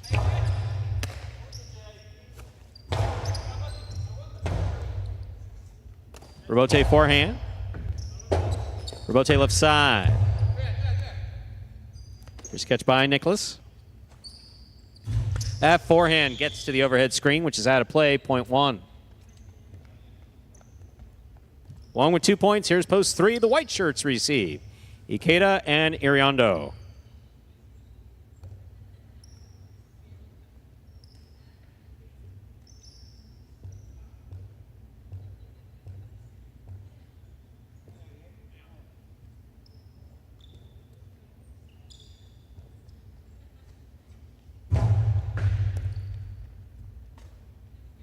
There's the backhand by Iriondo. Ball tipped in the backcourt, point 3. 3 with 2 points. Here's post 4. The green shirts receive Anderluck and Julin.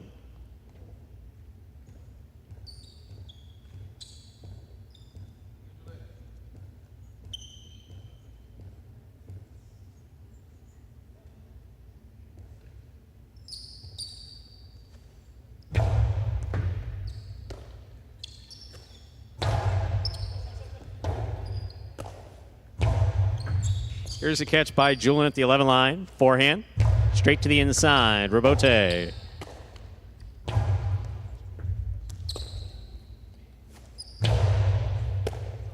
Here's the backhand by Ikeda.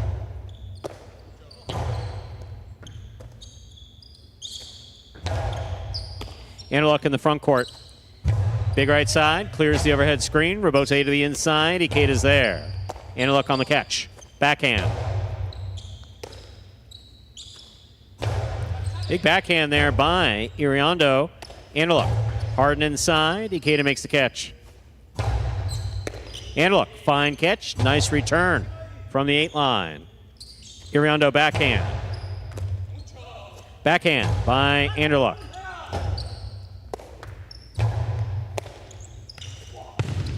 The backhand escapes low, point 3. 3 with 4 points, 2 with 3. The 2 post receives Gaucheri and Juice.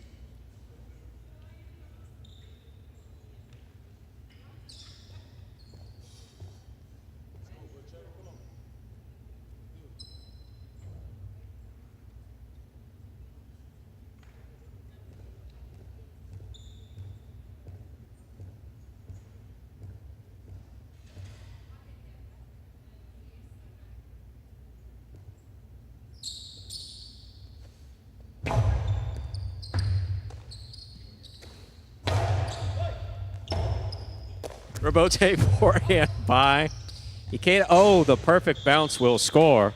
Point 3. Possible game point for the white shirts of post 3. Ikeda and Iriondo trying to stop them. El Barba and Manu.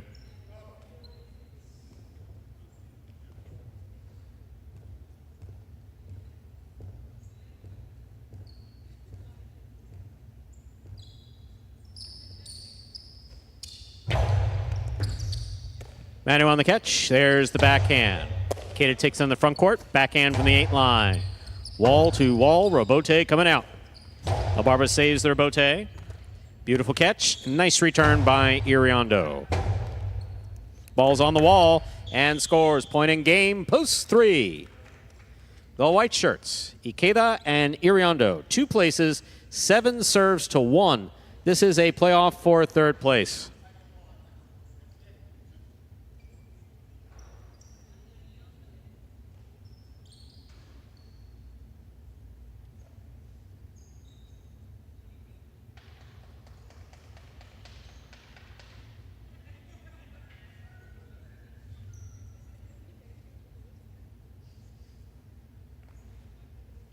Once again, we're in the playoff here.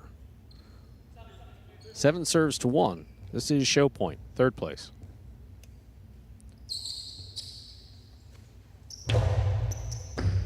Here's a catch by Robin. Backhand.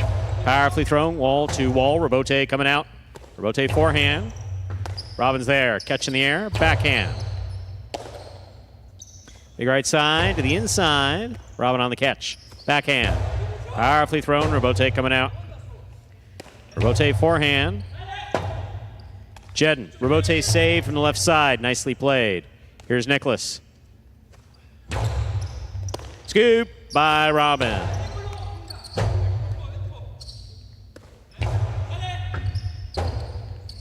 Robote by Jedden. Nicholas makes the catch. Catch by Robin. Backhand.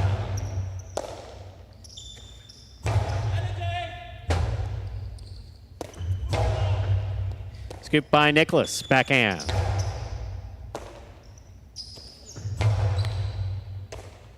Backhand by Nicholas again. Jedden gets in there. Fine catch. Nice backhand to the inside. Rotate forehand save by Jedden. Here's Bueno. Bueno for that three-wall play to the outside. It scores. Third place finish, post 7. Bueno and Nicholas. Unofficial order finish, 327. Your price will be up in a moment.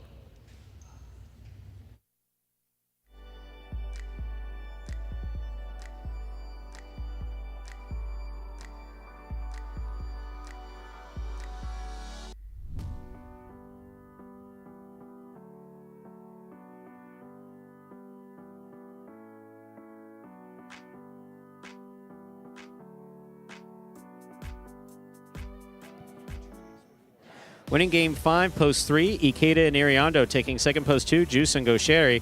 Coming in third, post 7, Bueno and Nicholas. 327, the official order of finish. $2 Quinella, 2-3, 25-20. The trifecta, 327, 271, 80. Don't worry, Pete. I'm only halfway through my answer. I didn't get to the second half of the question. Up next, ladies and gentlemen, is game number 6. It is a spectacular 7 singles match, played to 7 points. Points double after the first round of play. Post time for game 6, 7 minutes. Good luck. Let me finish up here. So once again, we're answering the extended question by Pelota Pete as posted on Tiger's message board. So we finished off with, do you think the average player at Magic City could handle the size and speed of Pelota on Pelota Court? My short answer to that was if you take the players who did not come from a traditional highlight court size, then I would say about half of the guys that started in 2018 could play early games with practice time on a large court. That's key, because just like you've seen and will see players from the traditional world come here and take a while to adjust to throwing 2 walls and the overhead screen and the pad and everything coming out to the Robote. Same thing goes. They would have to get used to the length of the court. 5. Do you think a Pelota can ever be used on a court the size of the Magic City court? Okay, so let's talk about the traditional highline ball, something that we don't use here. So we started off here at Magic City with a traditional highline ball. Basically, when you own a traditional highlight fronton and you buy balls, you get new balls. You don't get a finished ball. You're buying the cores. That's what, when we say that's $150 a piece. And what is that core? Rubber. That's why I always like when people would attack us and just call this rubber ball, because they weren't saying rubber, because obviously rubber can have different hardness values to it based on how it's used. So the inside of a traditional highline ball is not unlike the inside of a golf ball. It's not unlike. In fact, it's very similar. What happens after that? They put nylon on, hand-woven nylon, kind of like you'd see on the inside of a baseball, and then 2 layers of goat skin sewn on exactly like the 2 peels of a baseball. That's hand-sewn. So realistically, a traditional highline ball is a rubber ball with nylon over the rubber core and goat skin. And what happens is that rubber core is obviously wound very, very, very tightly. Very tightly. And then the nylon is put on very tautly, and then the goat skin is sewn on wet, and then it dries and it compresses everything onto that core, and that's where you get the hardness. So if we're talking about the hardness, I mean, obviously, like with gems, there's a way of determining hardness, and our engineers that were in the chat could probably help me with this. If you hold a highlight ball and you hold if you hold a traditional highlight ball and you hold the Magic City highlight ball, They're roughly about the same weight. We're talking about grams difference. We're talking about a question of grams. And I used to have them written down. I don't have them written down in front of me. So when we're talking about hardness, again, this is what I said in the lead up to this. It's like, which one is harder? The traditional highlight pelota is harder. The traditional highlight pelota might break the glass here. Yeah. As it is currently used at like what will be Dania next month and formerly at Miami and other places. But that can be changed by decreasing the amount of rubber on the inside of the core and increasing the amount of nylon, which is what we did here. So it is perfectly possible to take a traditional highlight ball and change the composition of it and use it on the Magic City court. In fact, it is entirely possible to take a traditional highlight ball and make it so that it's so less hard and bouncy by limiting the amount of rubber on the inside of the core and increasing the nylon. You could make a highlight ball that Goico, take the hardest throwers in professional highlight, could throw at the front wall that would never hit the back wall. It is possible to do that. And how it's always been worked is the amount of grams of rubber that are used in making the highlight core, which, oddly enough, there was a change in that. Not amongst all highlight frontons, but specifically at Miami Highlight and the World Highlight Frontons just after the strike in '88. So the difference with the Magic City ball is our ball comes from the factory as one solid piece of plastic. And again, it has about the consistency. The hockey puck is the closest thing that I could tell you, or a rubber mallet that you would have used in the old. You still have rubber mallets now, but I always think of it as what you would have used to put on hubcap covers in the 1970s and 80s. That's about what we're talking about. So, excuse me, about that dense. So it is possible for us to bring a traditional highlight pelota out here with some change to it, which we have done. And we can make it so that the rubber core isn't as heavy. There's more nylon, so therefore it is less hard and would not break the glass. We have done that. That was one of the balls we played with first year. Is that too much of a rant? No, there's a ton of information still. I loved it. So that's where, and so it's like, but if you say, well, actually the traditional highlight ball is in fact a rubber ball, what you say rubber. No, it's not rubber. Well, yeah, the core is rubber. The core is rubber, and there's no debating that the core of a highlight ball is rubber. So, Peter, I hope that answers, and that saved me all that writing.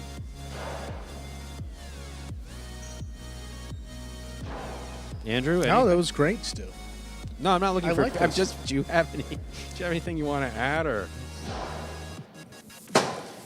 When it comes to these conversations, Stu, they say like God gave us 2 ears and 1 mouth for a reason. I like to listen. 75, and your mind is a sponge for knowledge. Peter, thank you very much. I'm glad that you're paying attention and enjoying Magic City. I really am. A real pelota. Those are definitely scarce to come by. They're definitely scarce to come by. It's funny, when I managed Frontons and I had access to hundreds of them, never thought it was a big deal. Now I have like 15 at home, a couple from Ocala, a couple from Fort Pierce, a couple from Miami that I've kept over the years for whatever reason. And now it's like, wow, this is really neat. I think I figured out what I want for my birthday this year, Stu. Matt Schuler, thank you very much for that. What? Figured out what I want for my birthday. Well, first of all, who says I'm buying you anything? And two, yeah, okay. Yeah. Yeah. Yeah, Your Royal Highness. What is it you like? A pelota. A real, a traditional pelota. Wow. Wow. Wow. All right, as we know, I indulge Andrew all the time, and yes, you can have a traditional highlight pelota. Would you like it autographed? Depends by who. You can get the guys here to autograph it. I'll have to think about that. You think about. I'll give you a list of who we want to autograph. That's, and then just we'll make sure that they're living and accessible, please. Yes, I can do that. Time to begin Game 6, a spectacular 7 singles match, played to 7 points. Points double after the first round of play. Game 6 and 8 are feature singles games featuring the best players on the roster playing against each other in Game 6 and 8. Played to 7 points. Points will double after the first round of play. Up first and serving, red shirt at post 1, Benny, receiving blue post 2, Go Shetty.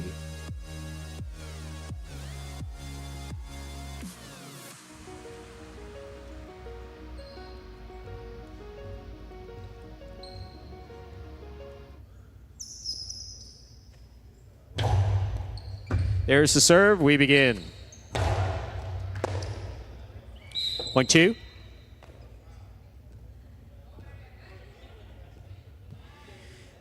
First up on the board in our 6th game. That'll bring to the court the white shirt at post 3. Here's Manny.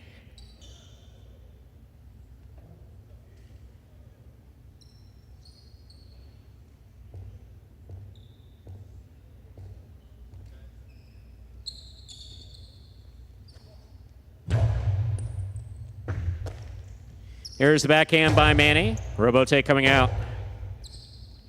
Robote 2-all opens and scores point 2. 2 on the board with 2 points. Here's post 4. The green shirt receives. Nicholas.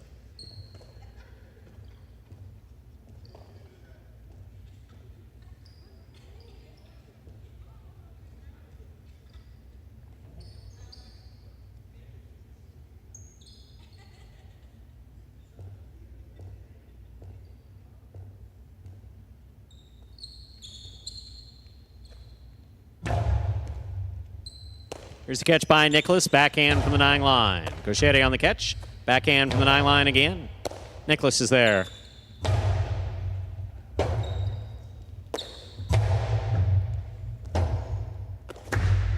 Two all hits the pad. The pad is bad. Point 2. 3 points for the blue at post 2. Receiving Douglas. Black at post 5.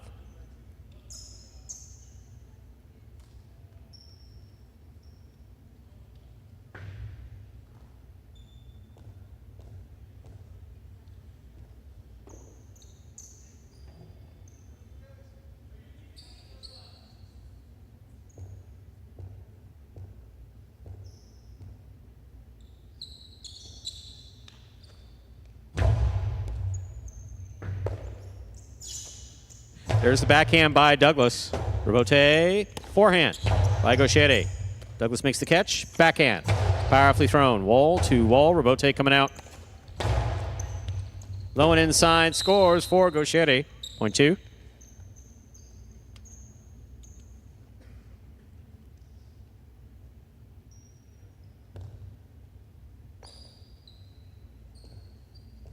Two on the board with 4 points. Here's post 6. Arath.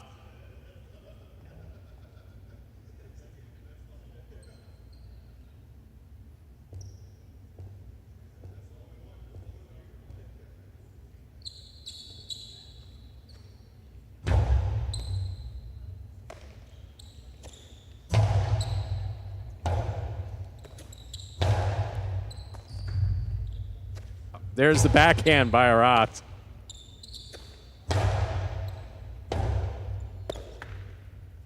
Point 2. Sherry has gone 5 straight. Here's the pink of post 7. Manu.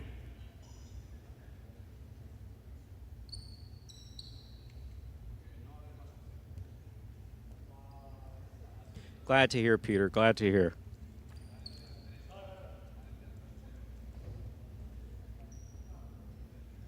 And thank you for your contribution financially. Again, like we say, wagering is not necessary to enjoy what we have in store for you here at Magic City. But if you do enjoy placing a wager and it's legal within your state, go for it. There's a backhand by Manu. Robote. Forehand missed. Point 7. Here now to complete the first round and receive the purple shirt at post 8, Hyro.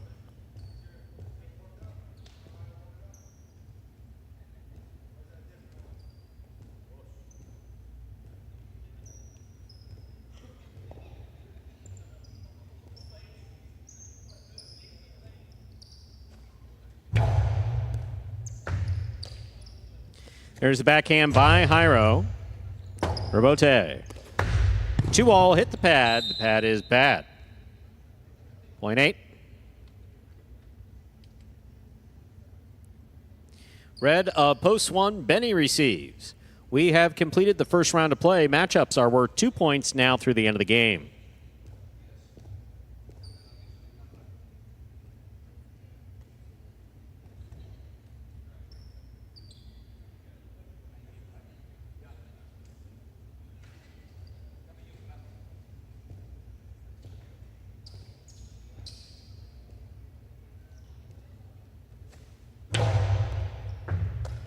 There's a hard serve by Hyro. There's the backhand by Benny. Rotate forehand, just missed, point one.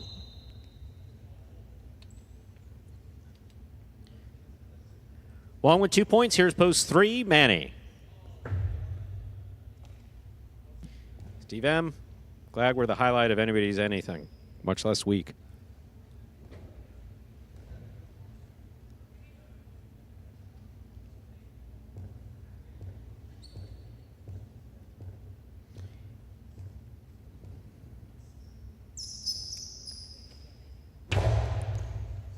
There's a catch by Manny, backhand. Rotate left side to the inside. Rotate left side, 2-all, opens up. Benny stops it on the forehand. Karam scores, point one. One with 4 points, serving to the 4-post, Nicholas.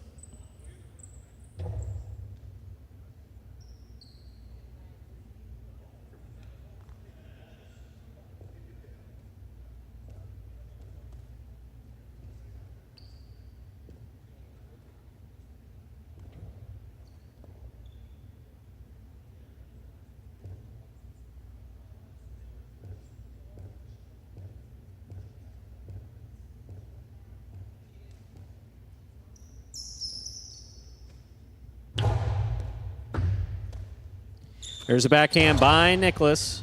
Robote, left side. Catch by Nicholas. Benny on the catch. Backhand. Robote forehand. Robote left side to the inside. Nicholas is there. Backhand.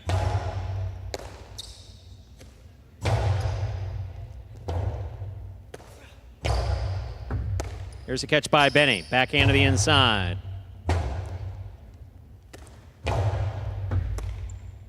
There's a backhand by Benny again. Robote coming out. Robote forehand by Nicholas. Catch by Nicholas. Forehand to the inside. Robote forehand by Nicholas. Powerfully thrown. Caught near by Benny. Catch by Nicholas. There's the backhand.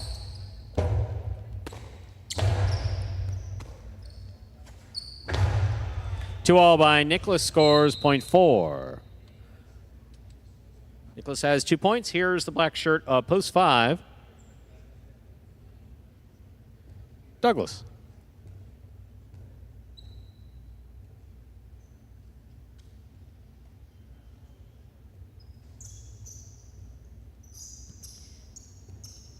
Yeah, Peter, your observation there with respect to Benny is spot on. And at only 20 years old, he's got a lot of upside. Rotate forehand by Nicholas. Rotate forehand by Douglas, passes to the corner. Backhand by Douglas, powerfully thrown.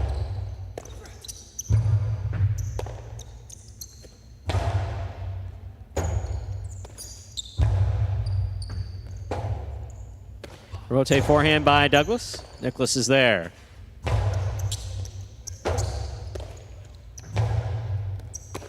Catch by Nicholas.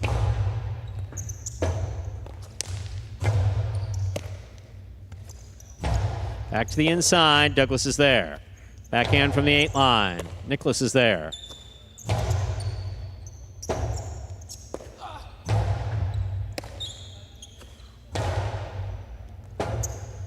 Rotate left side.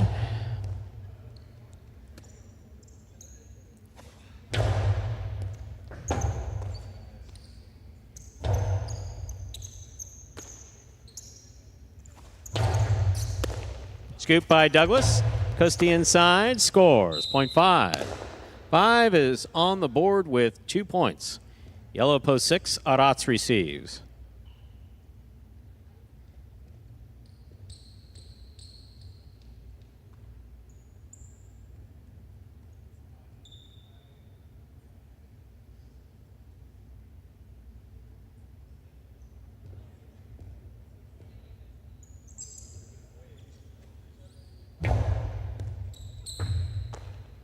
Here's a backhand by Arats. Douglas looks for the rebote. Powerful forehand rebote. Catch by Aratz. Backhand to the outside. 0.6.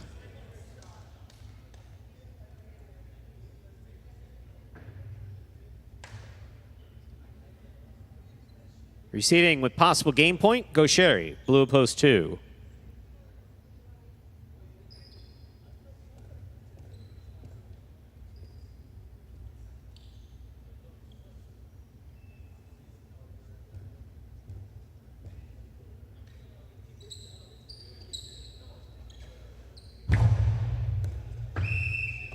Over serve point. And game post 2, Gaucheri. 2 wins it, 1 places, 4, 5, and 6 are playing off for third place. 4 first serves, 2, 5.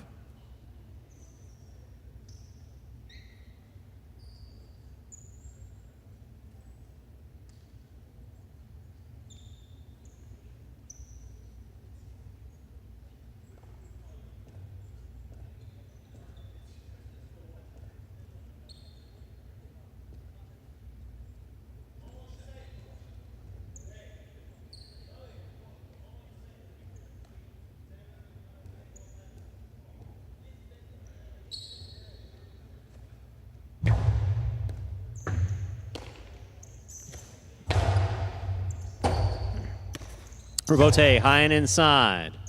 Douglas for the rebote. Forehand. Catch by Nicholas. Rebote forehand by Douglas. 0.5. Possible show point for post 5. Douglas trying to stop him. Aratz.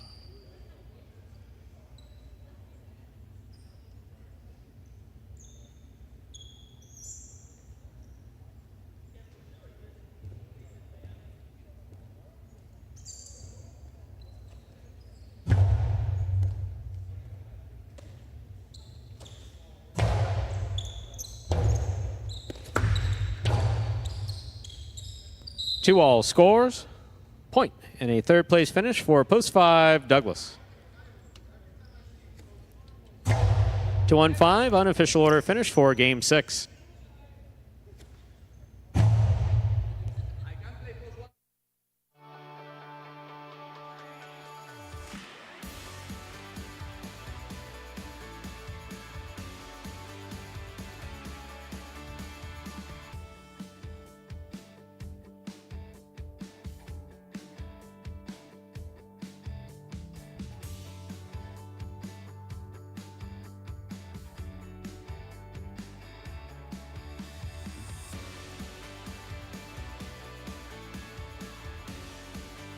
Winning game 6, post 2, Gaucheri. Taking second, post 1, Benny. Coming in third, post 5, Douglas. I'm going to tell you something. I'm going to start asking Scott for hazard pay if you're going to play another one of these rumbles. Because the abuse that comes through the headset. Folks, there was never an audience in any highlight fronton that was as harsh as Andrew when he's... I'm not even sure... Anyway, let me read the prices. Yeah, get through the prices. Wow. Get to the prices. No, get through them. I wasn't. You said get to the price. My hearing could be My off, goodness. but I heard get to the prices. I didn't hear what you said after you shut off the microphone, but it rhymed with It rhymed with sooner or something. Yeah. Sumer. Yeah. $2 Quinella, 1-2, $19. The trifecta 2-1-5, 120.80. $2 wager on 2 to win, $5. And the verbal abuse just comes flying. I guess I subjected you to it. I feel like a parent in that regard, you know?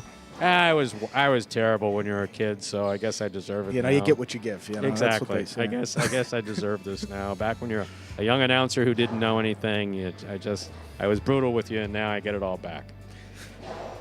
Up next is Game 7. It's a spectacular 7. Singles match. There's a scratch, ladies and gentlemen. Look out. Game 7, post 3. Scratch CRB. Replace CRB with Juice. Game 7, post 3. Scratch CRB. Replace CRB with Juice. Post time 7 minutes. Good luck. Let us see what the... And I am told that when we advance to the next screen, not that one, but the other one, the will pays on the high 5, that there are 1, 2, 4 live tickets. 1, 2, 6, and 8. So we have, then I marked them in my program. That's what you're listening to. 1, 2, 6, and 8 are all alive in the high five. $4,505.60. Again, I see 118 people watching. I'm guessing you all know what the high five is, but so you don't know. In case you don't know, the high five is a pick 5 wager here at Magic City during our Pelota games. Correctly pick the winners of games 3, 4, 5, 6, and 7. If you do so correctly and have the only ticket that does so. There's only one ticket on each of the 1, 2, 6, and 8 that has the right combination with not sharing it with anyone. 1, 2, 6, and 8.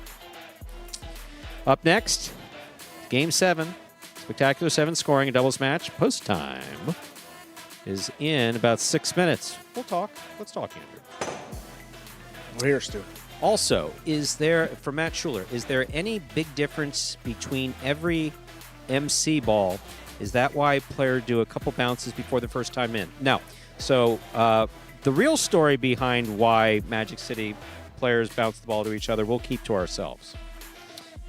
It's kind of an inside thing. But anyway, actually, the Magic City balls have an advantage over traditional highline balls in that since traditional highline balls are entirely handmade and hand repaired, and they're only good for about 15 minutes of play before they have to come out, and they'll be out of commission for 7 to 10 days while that goat skin dries. So that's why you have to have a lot of balls on hand. There's also differences in every ball. Matt, one of the things that you've seen, for instance, in traditional highlight is that there's a fast ball, which is the ball that's been on the court the longest, the hot ball, a medium ball, which has been used a little bit, and a new ball. And it's the server's preference in traditional highlight. We eliminated that here at Magic City for one specific reason, time constraint. Since we were starting from scratch, we had control over some variables. And suffice to say, I remember talking about another owner in the highlight industry many years ago who said, why don't we just offer them 2 balls? Because of the amount of time that it takes, and sometimes players buying a little extra time by picking out a new ball, et cetera, et cetera, et cetera.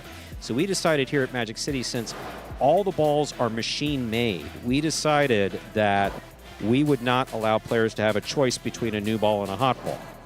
We just said we keep the ball out there until, remember, we have a hard plastic core, and then there are layers of a layer of tape that goes on top of that, and that's to basically make the bounce more controllable. So it has a true bounce with the tape.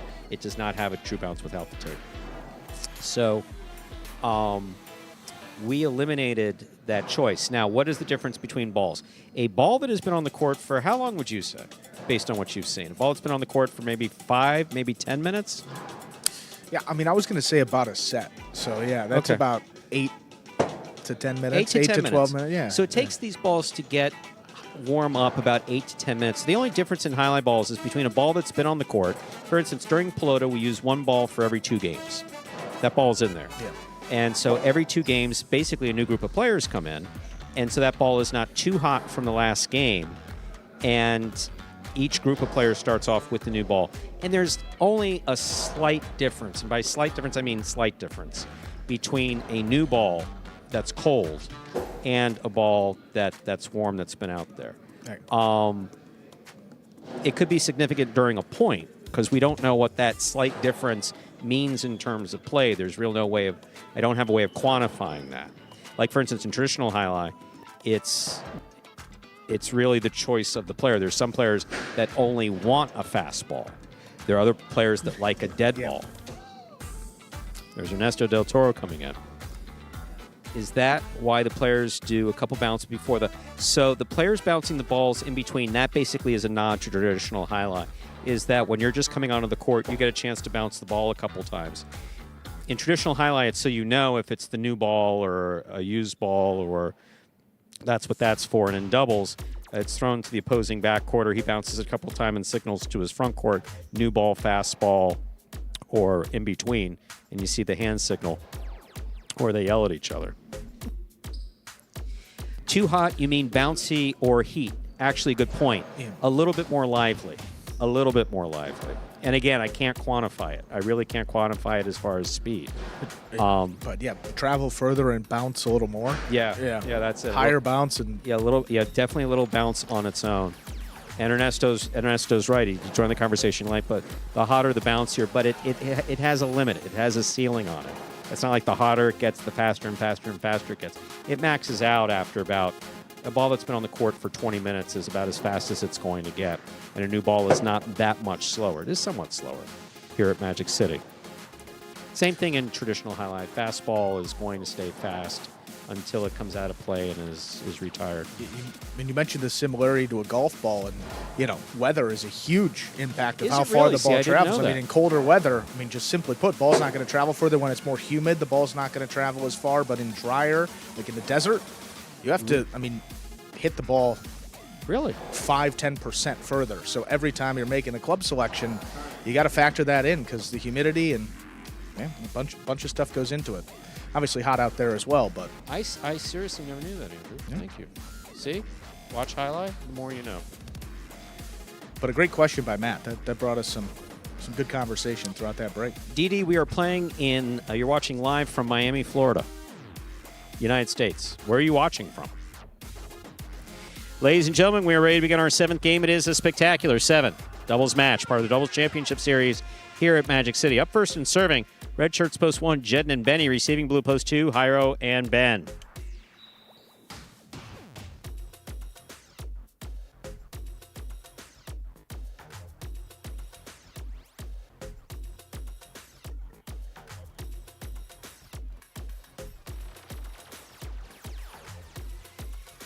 Mr. Ryan, watching from Kansas. Welcome. Good to have you in the broadcast. Very good. Here's the catch by Ben. There's backhand.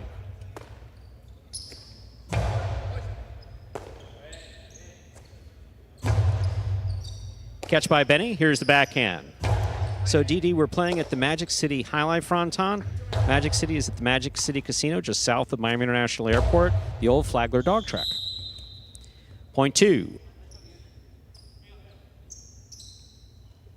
2 first up on the board in our 7th game. That'll bring to the court the white shirts, post 3. Juice substitutes for CRB with Robin in the backcourt.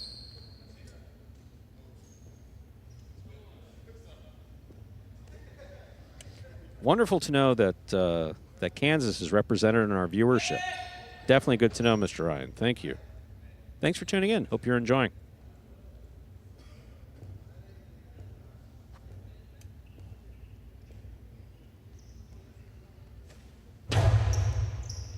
Here's the catch by Robin. Backhand from the 11 line. Big backhand. Robote coming to the inside. Robote left side. Catch by Jairo. Jairo sends it to the inside. Robin's there.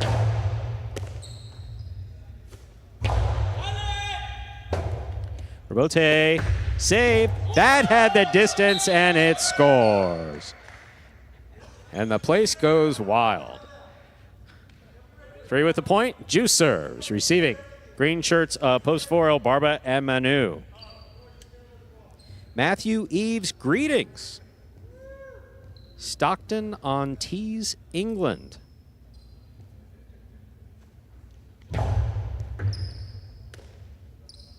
Conal Boyan watching from Ireland. Wow. British Isles well represented in today's broadcast. Good to have you aboard. Here's the backhand by Manu. Catch by Robin. Backhand from the 12 line to the inside. Scoop by Robin. Here's the backhand. Catch by Manu. Robin advances, hustles. He has that, puts it back inside. Tough catch by Manu.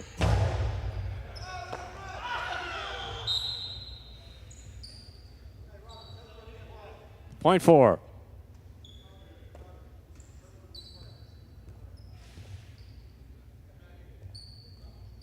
Receiving in the black shirts at post 5, we have Anderluck and Julin.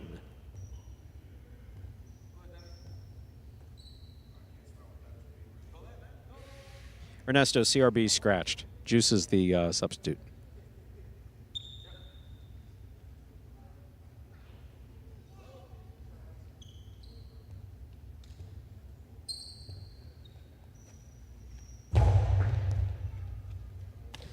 Julian on the catch.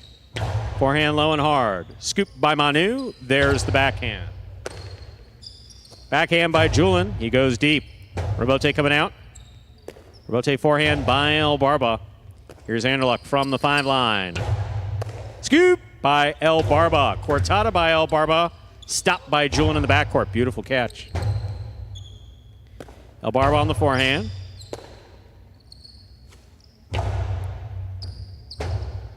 Robote left side by Manu. Here's Julian from the 7 line. Powerful throw, catch by Julian. Julian low and hard from the forehand. What a catch by Manu. Robote forehand by Anderluck. Manu makes the catch. Backhand by Anderluck. It goes wall to wall. Robote coming out. Anderluck from the 6th line. Backhand to the inside. Manu's there. Robote forehand. Hard to the inside. Manu picks it up. Backhand.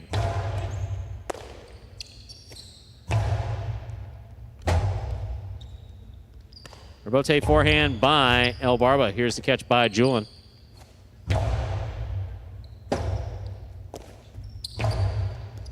Catch by Julian.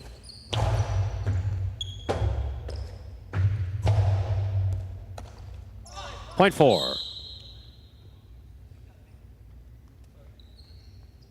Receiving yellow shirts of post 6, team of Ikeda and Iriondo.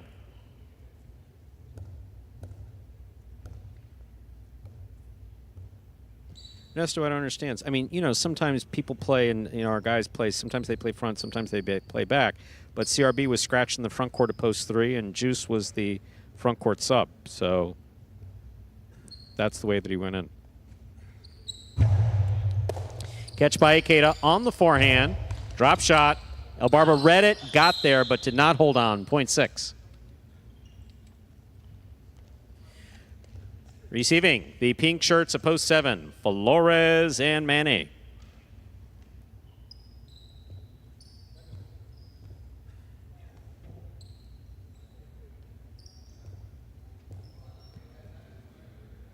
I'm glad you find the comms fun, Mr. Boyle. I'm assuming it's Mr. Sorry.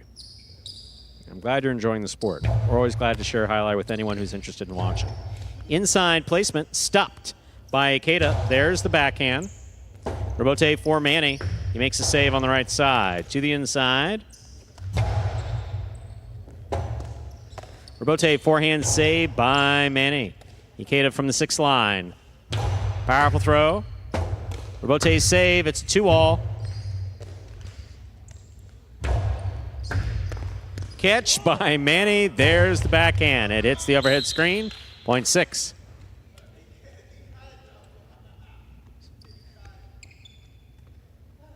Six with 2 points. Here's post 8 to complete the first round of play. We have Bueno and Nicholas.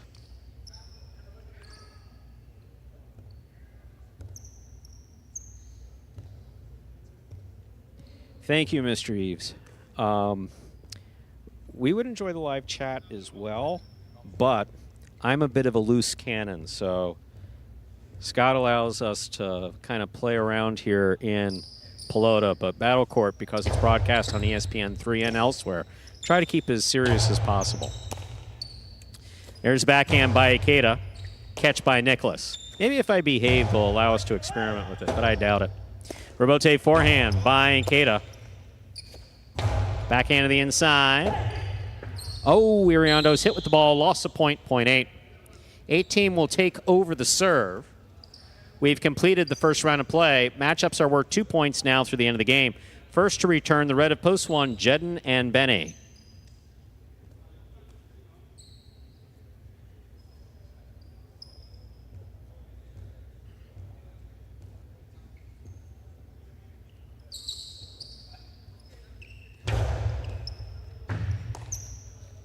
There's a backhand by Benny.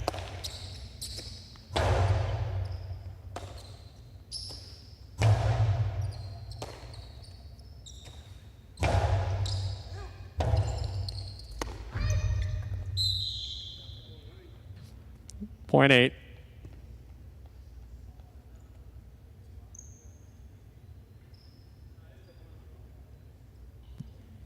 8 with 3 points. Here's post 2. Jairo and Ben receive.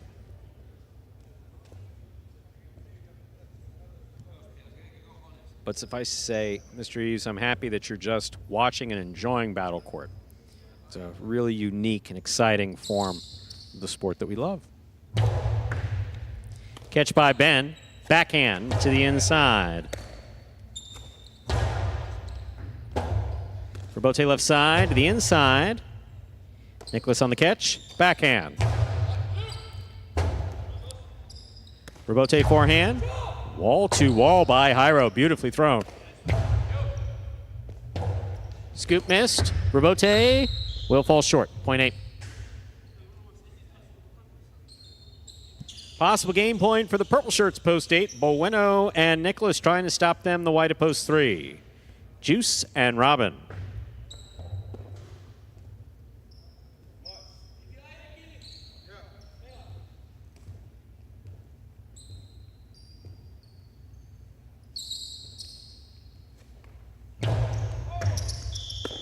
Fault under serve, point 3. Play continues. 3 on the board with 3 points. Play continues. Here's post 5, the black shirts. Anderluck and Julin.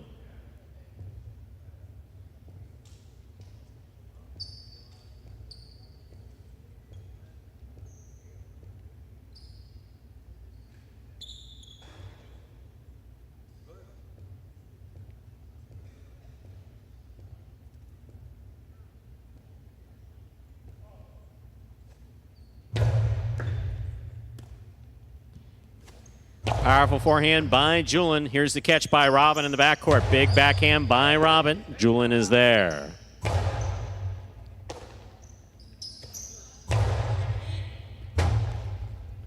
Robote forehand. Excellent catch by Juice. Julin on the catch. Here's the backhand from the 10 line. Catch by Anderluck. Powerful forehand. Here's the catch by Robin. Robin sidearm carom. Anderluck stops it on the right side. Big right side. Scooped up by Robin. Deep in the backcourt. Backhand 2-all. Scooped up by Anderluck and a beautiful catch. Scooped by Robin.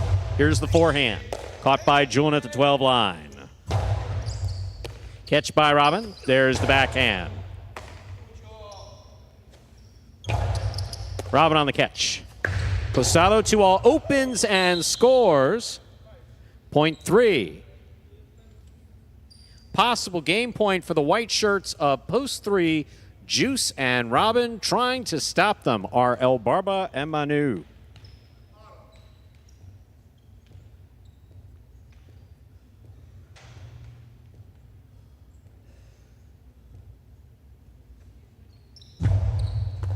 There's a catch by El Barba. Juice gets there. There's the backhand. Caught by Manu. Backhand. Robote coming out. Juice on the Robote. That stays inside beautifully. Catch by Manu. Scoop by Robin. Backhand powerfully thrown. Manu is there. Catch by Robin. Sidearm carom. Splitter. Stop by Manu. Beautiful catch. What a catch by Robin. Backhand 2-all. Caught by El Barba. Here's the backhand. Catch by Robin. Backhand 2-all. Caught by Manu. Here's the forehand. Forehand 3-wall play. Landing in. Juice got there and just missed. Point 4. Wow. Quite a point, huh? 4 with 4 points. Here's post 7. Flores and Manny.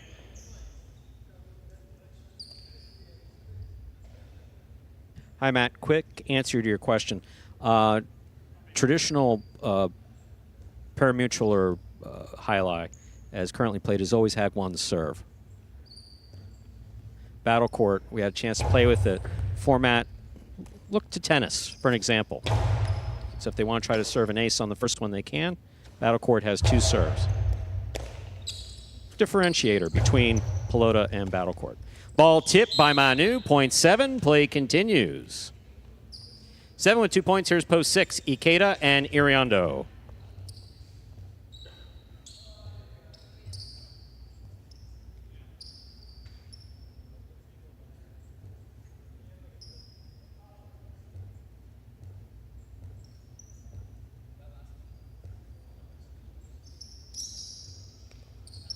Miss serve.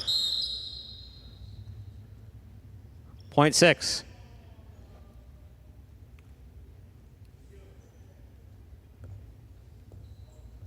Six with 4 points. Here's post 1, Jedden and Benny.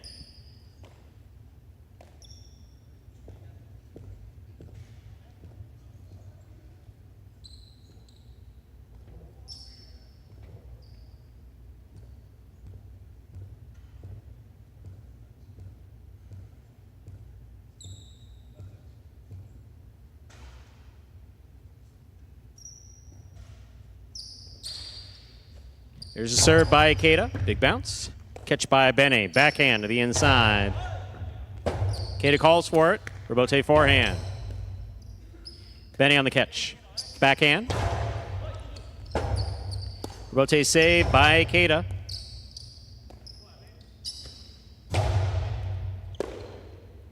Backhand by Ariando. Powerfully thrown. Catch by Benny. Benny on the backhand. Robote coming out. Robote forehand, fire to the inside. Robote left side by Benny.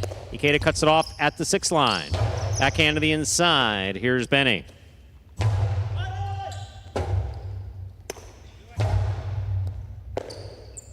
Benny from the forehand.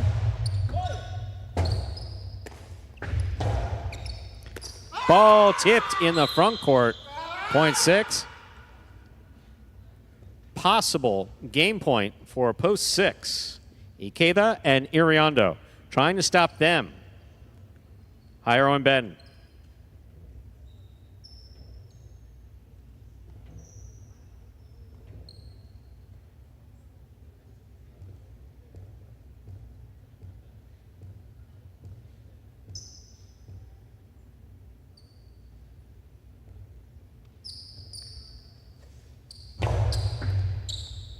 Here's a catch by Ben. Backhand to the inside.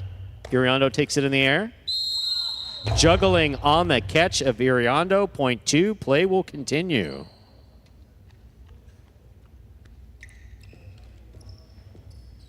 Two on the board with 3 points. Returning with possible game point. Post 8.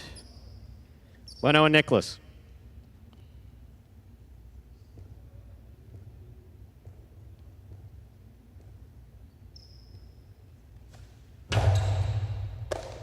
Here's the backhand by Nicholas. Ben makes the catch. Backhand from the 12 line. Robote left side. High and inside. Big bounce. Caught by Nicholas. Ball tipped. Point and game post 8. Bueno and Nicholas win it.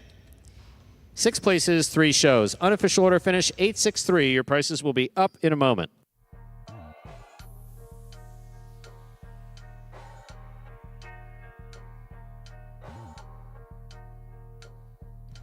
Winning game 7, post 8, Bueno and Nicholas. Taking second, post 6, Ikeda Ariando. Coming in third, post 3, Juice and Robin.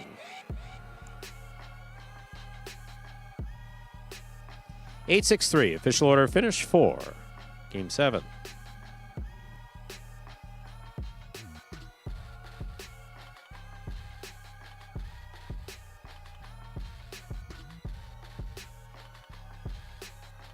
And we'll have your prices up here in just a moment.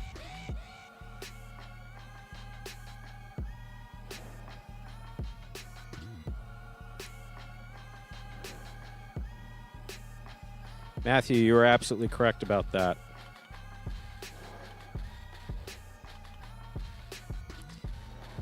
The high 5 was hit.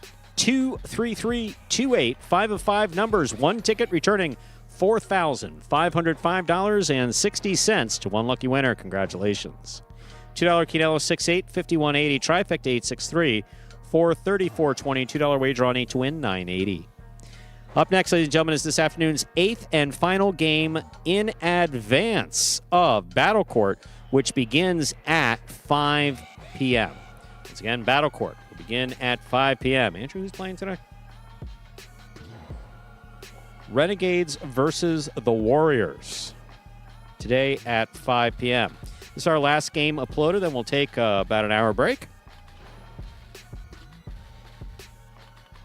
Game 8, spectacular 7. Singles match. Played 2, 7 points. Points double after the first round of play. There are no scratches in Game 8, and post time is now just 7 minutes away. Good luck.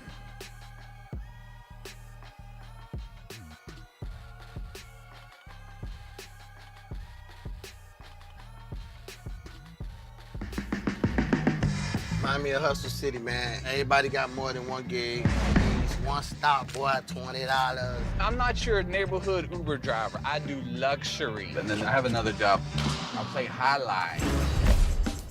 I have this crazy idea. Do you think we could send something out to all the ex-athletes for the last 20 years and say, we're looking to hire and train highlight players? When I first got the email, I thought it was pranking me. I need some clarity on this. I went on YouTube and I Googled highlight. I was like, they paying us, man, and we can win big money. Let me see what this is all about.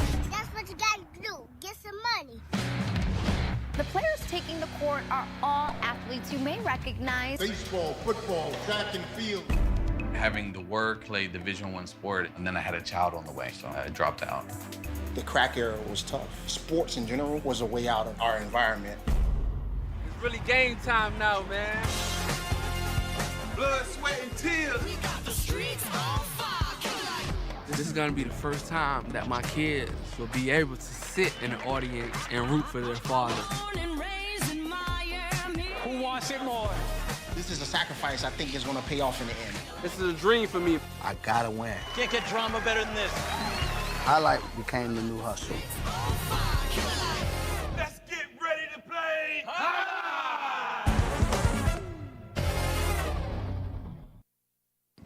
And folks, that was a trailer for the award-winning documentary about the inaugural season of play right here at Magic City. That is called Magic City Hustle. Directed by Billy Corbin, creator of Cocaine Cowboys, Screwball, The U, and much more. This film highlights the transition of these Magic City athletes from their respective careers in other sports right here to the highlight front time. You can watch Magic City Hustle directly from Google Play or iTunes. It is as simple as that. Either rent or buy from either platform, but if you buy it for just a few dollars more, you get to enjoy it as many times as you like for life. Whose life? I guess is it one of those things you can pass on as part of your estate? That's what I want to know. I think you could. Andrew? Haven't seen it yet, but there's no reason why you couldn't. Andrew, should I pass before you? I will bequeath my 2 copies of it that I have licensed to you. Wow. Both of them? Both. I would have thought only one, but that is just shows the Menchie guy you are, Stu. That's good stuff. It's absolutely I like that. correct. Yeah. As long as it's for life, it will continue in perpetuity, I believe is the word. It's a good word, perpetuity. We like alliteration here at High Life, or at least in the announcer's booth. Dee, I used to play amateur. Speaking of alliteration. In a place in North Miami. That place in North Miami is still there where it's always been. Wow. However, you remember when it had 3 courts, unless you go back to its first days when it only had 2 courts. Piece of highlight history. It was originally just the plastic ball court and the rubber ball court. That hardball court was literally purposefully built as a 150-foot hardball court. So, but the hardball court is now an agro academy. You know, like the whole Cirque du Soleil. Everything that goes on above your head, they teach that there. That's all in the hardball court. The rubberball court is gymnastics. But what used to be the plastic ball court, or the middle court, is still there, and they still play. And as Ernesto says, it's a misspent youth. I actually loved it. Ernesto, you said you used to play there. You're only throwing the ball around once a year? Surprising. Andrew. We saw something quick. We saw Ernesto playing. We did. Was that before COVID? No, that had to be after. I don't think so. No, because he didn't play. He hasn't played. He played 3 years ago is when he played in the Ussin Jack, and we saw him before that. So I think it was 2019.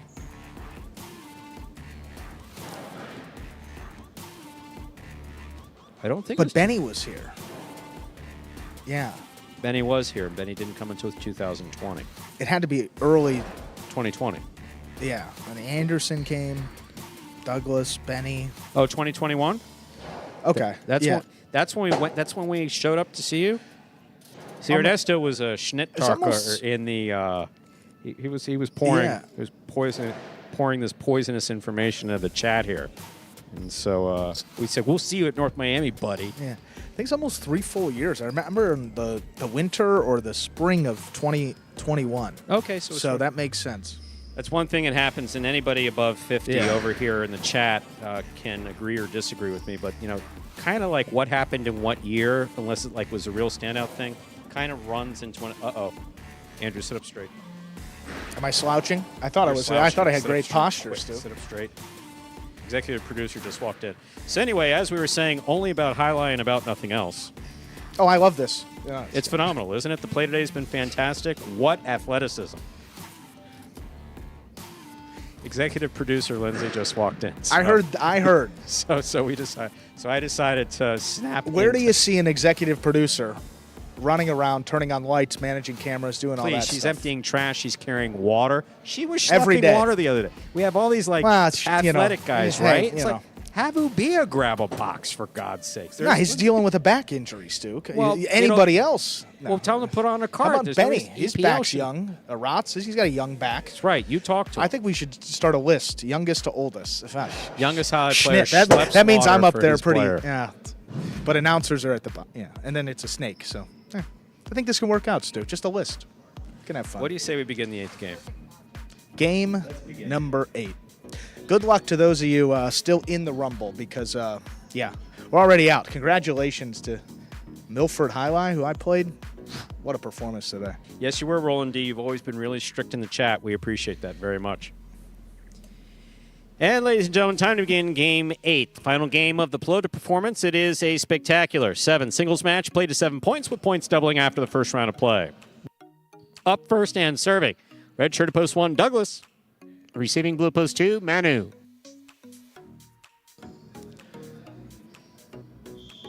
Roland, my opponent picked the 8, so the 8 it's going to be 8-1-5 here. Douglas serves. We begin. There's the backhand by Manu.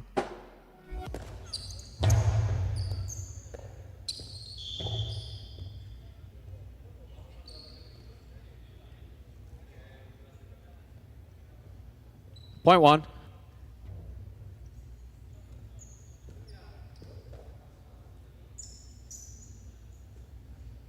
White shirt, post 3 receives. Here's Nicholas.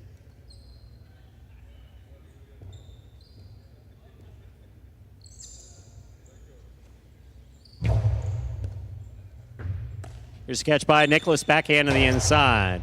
Douglas on the catch, backhand from the 8 line. Rabote forehand to pass.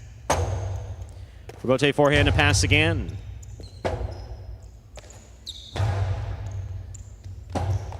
Point 3.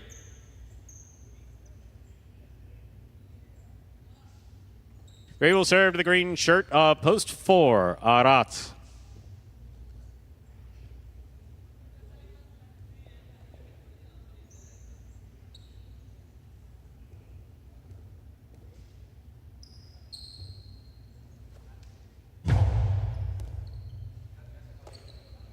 There's the backhand by Aratz to the inside. Catch by Nicholas. There's the backhand.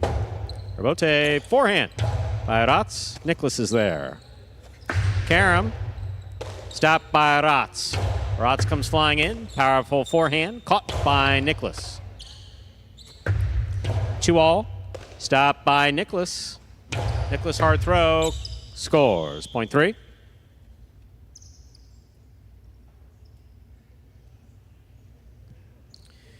In this matchup, we have Nicholas serving to the black shirt of post 5, worn by Hyro.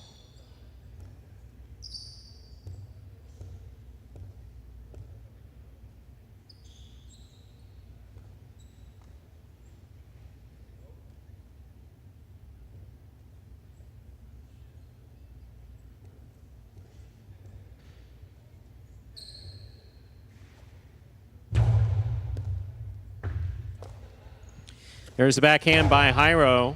Rabote to the inside. On the wall, Nicholas makes the save. Hyro going for the hopping scoop, just missed. Point 3. They're on the board with 3 points. Here's post 6, Benny.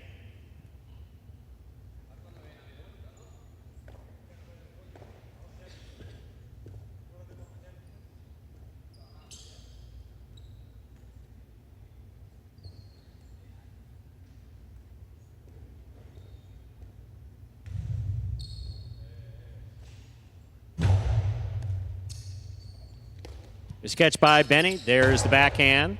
Robote, the rebound off the back wall, played on the forehand of Nicholas. Catch by Benny. Nicholas on the catch. Forehand from the 7 line. Scoop by Benny. Here's the backhand. Backhand 2-all, stopped by Nicholas. Nicholas powerfully from the forehand. Benny sets up. Robote left side to the outside. Robote one-handed save by Benny. Catch by Nicholas. Karen by Nicholas stays in and scores. Well played, point 3.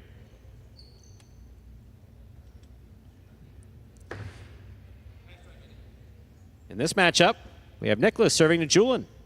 Pink of post 7.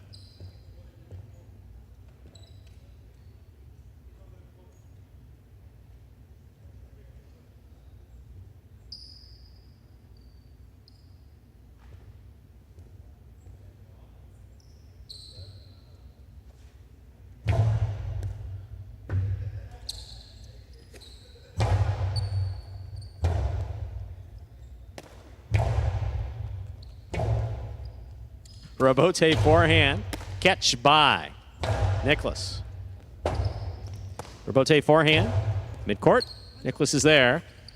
Our throw to the inside. Scores. Point 3. 5 points for the white shirt at post 3. Nicholas here now to complete the first round and receive. Purple at post 8. Gaucheri.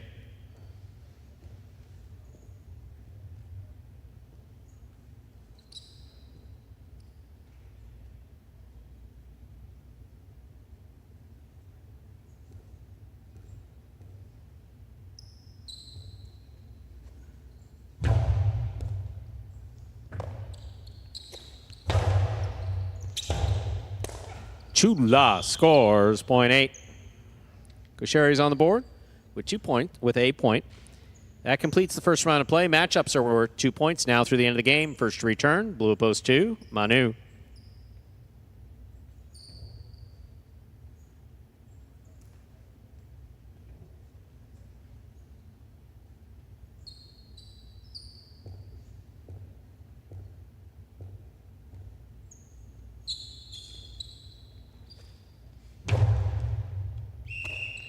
Under serve, point 2.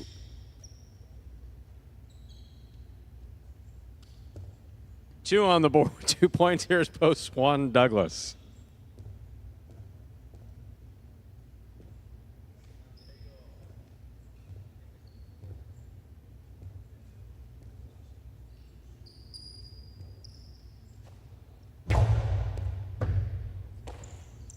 Backhand by Douglas, powerfully thrown. And tipped, point 1. 3 points for the 1 post. Here's the green at post 4, Arats.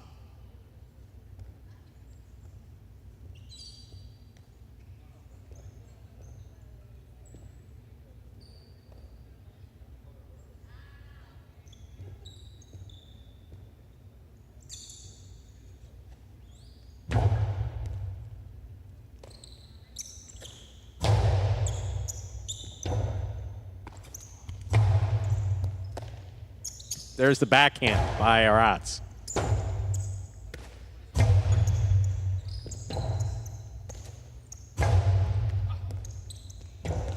Douglas makes the Robote. Point 4.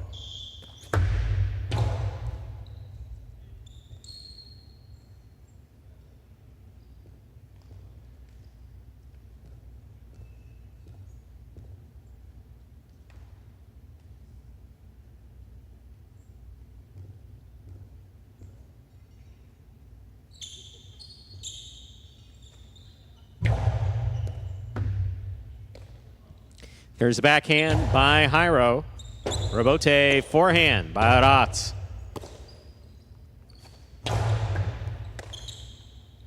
Backhand by Aratz. Robote forehand by Jairo. 2-all. Stopped by Jairo. Jairo from the forehand. Aratz makes a diving save. Beautiful 2-all play. Excellent catch by Jairo. Jairo hard throw. Aratz dug out another one. Another 2-all. Jairo coming cross court. Powerful throw. Will score. 0.5. Jairo's on the board with 2 points. Here's post 6. Yellow shirt receiving. Benny.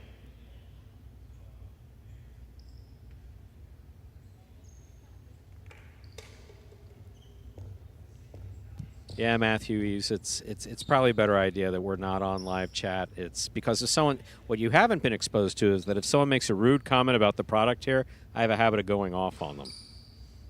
I'm not cursing tirades, but, you know, not broadcast professionalism, shall we say.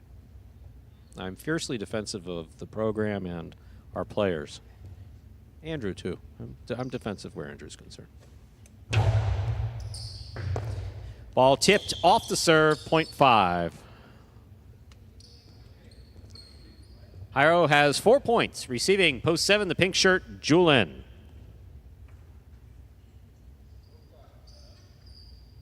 Yeah, Steve, you're absolutely right. If someone's not watching the chat, they're going to be like, what the hell is going on here? Who's that announcer talking to? Oh, Joseph. Interesting comment. There's the backhand by Julin.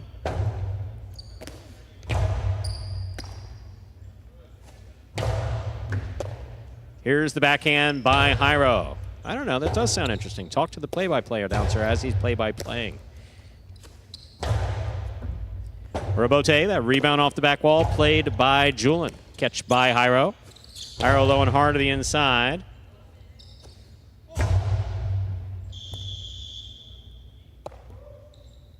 .5. Ladies and gentlemen, the game is locked. Jairo has 6. Nicholas has 5. Jairo serves to Nicholas for the game. Cirrus, thank you very much for the compliment on behalf of our players. I'll send the thank you on their behalf directly to you.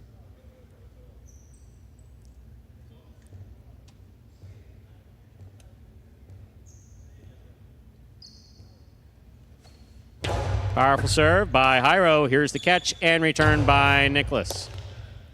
Backhand by Jairo. Robote, forehand. Jairo makes the catch. Backhand from the 8 line. Nicholas, Robote play from the 5 line, sends it deep. Robote coming out. The 2-wall attempt caught the pad, and the pad is bad. Point in a hard-fought game to post 3. Nicholas. 5 places, 1 shows.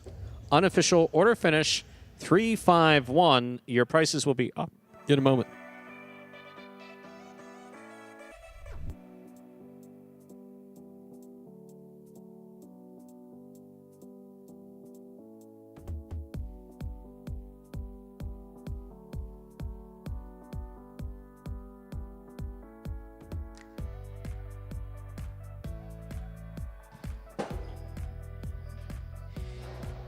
And as we are waiting for prices, that doesn't make sense. As we're waiting prices, ladies and gentlemen participating in the chat, thank you very much.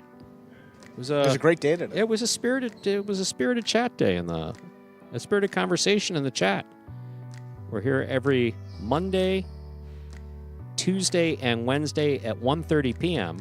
Then Battle Court, 5 p.m. Monday and Tuesday, and 7 p.m. on Fridays.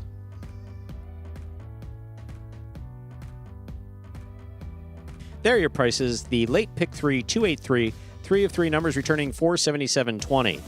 5 of 8 in the Mighty Ocho, $7.60.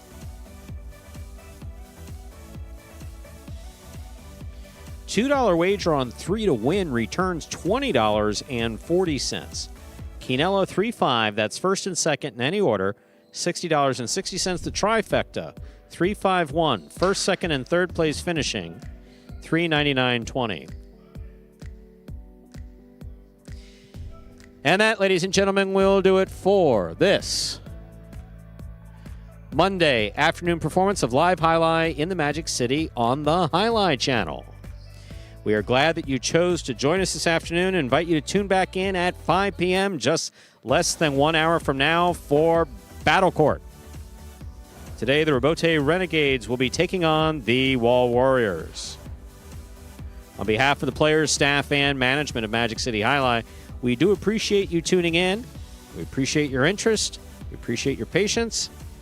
And thank you for joining us as always. Hope to see you for Battle Court at 5 p.m. Have a good day, everyone.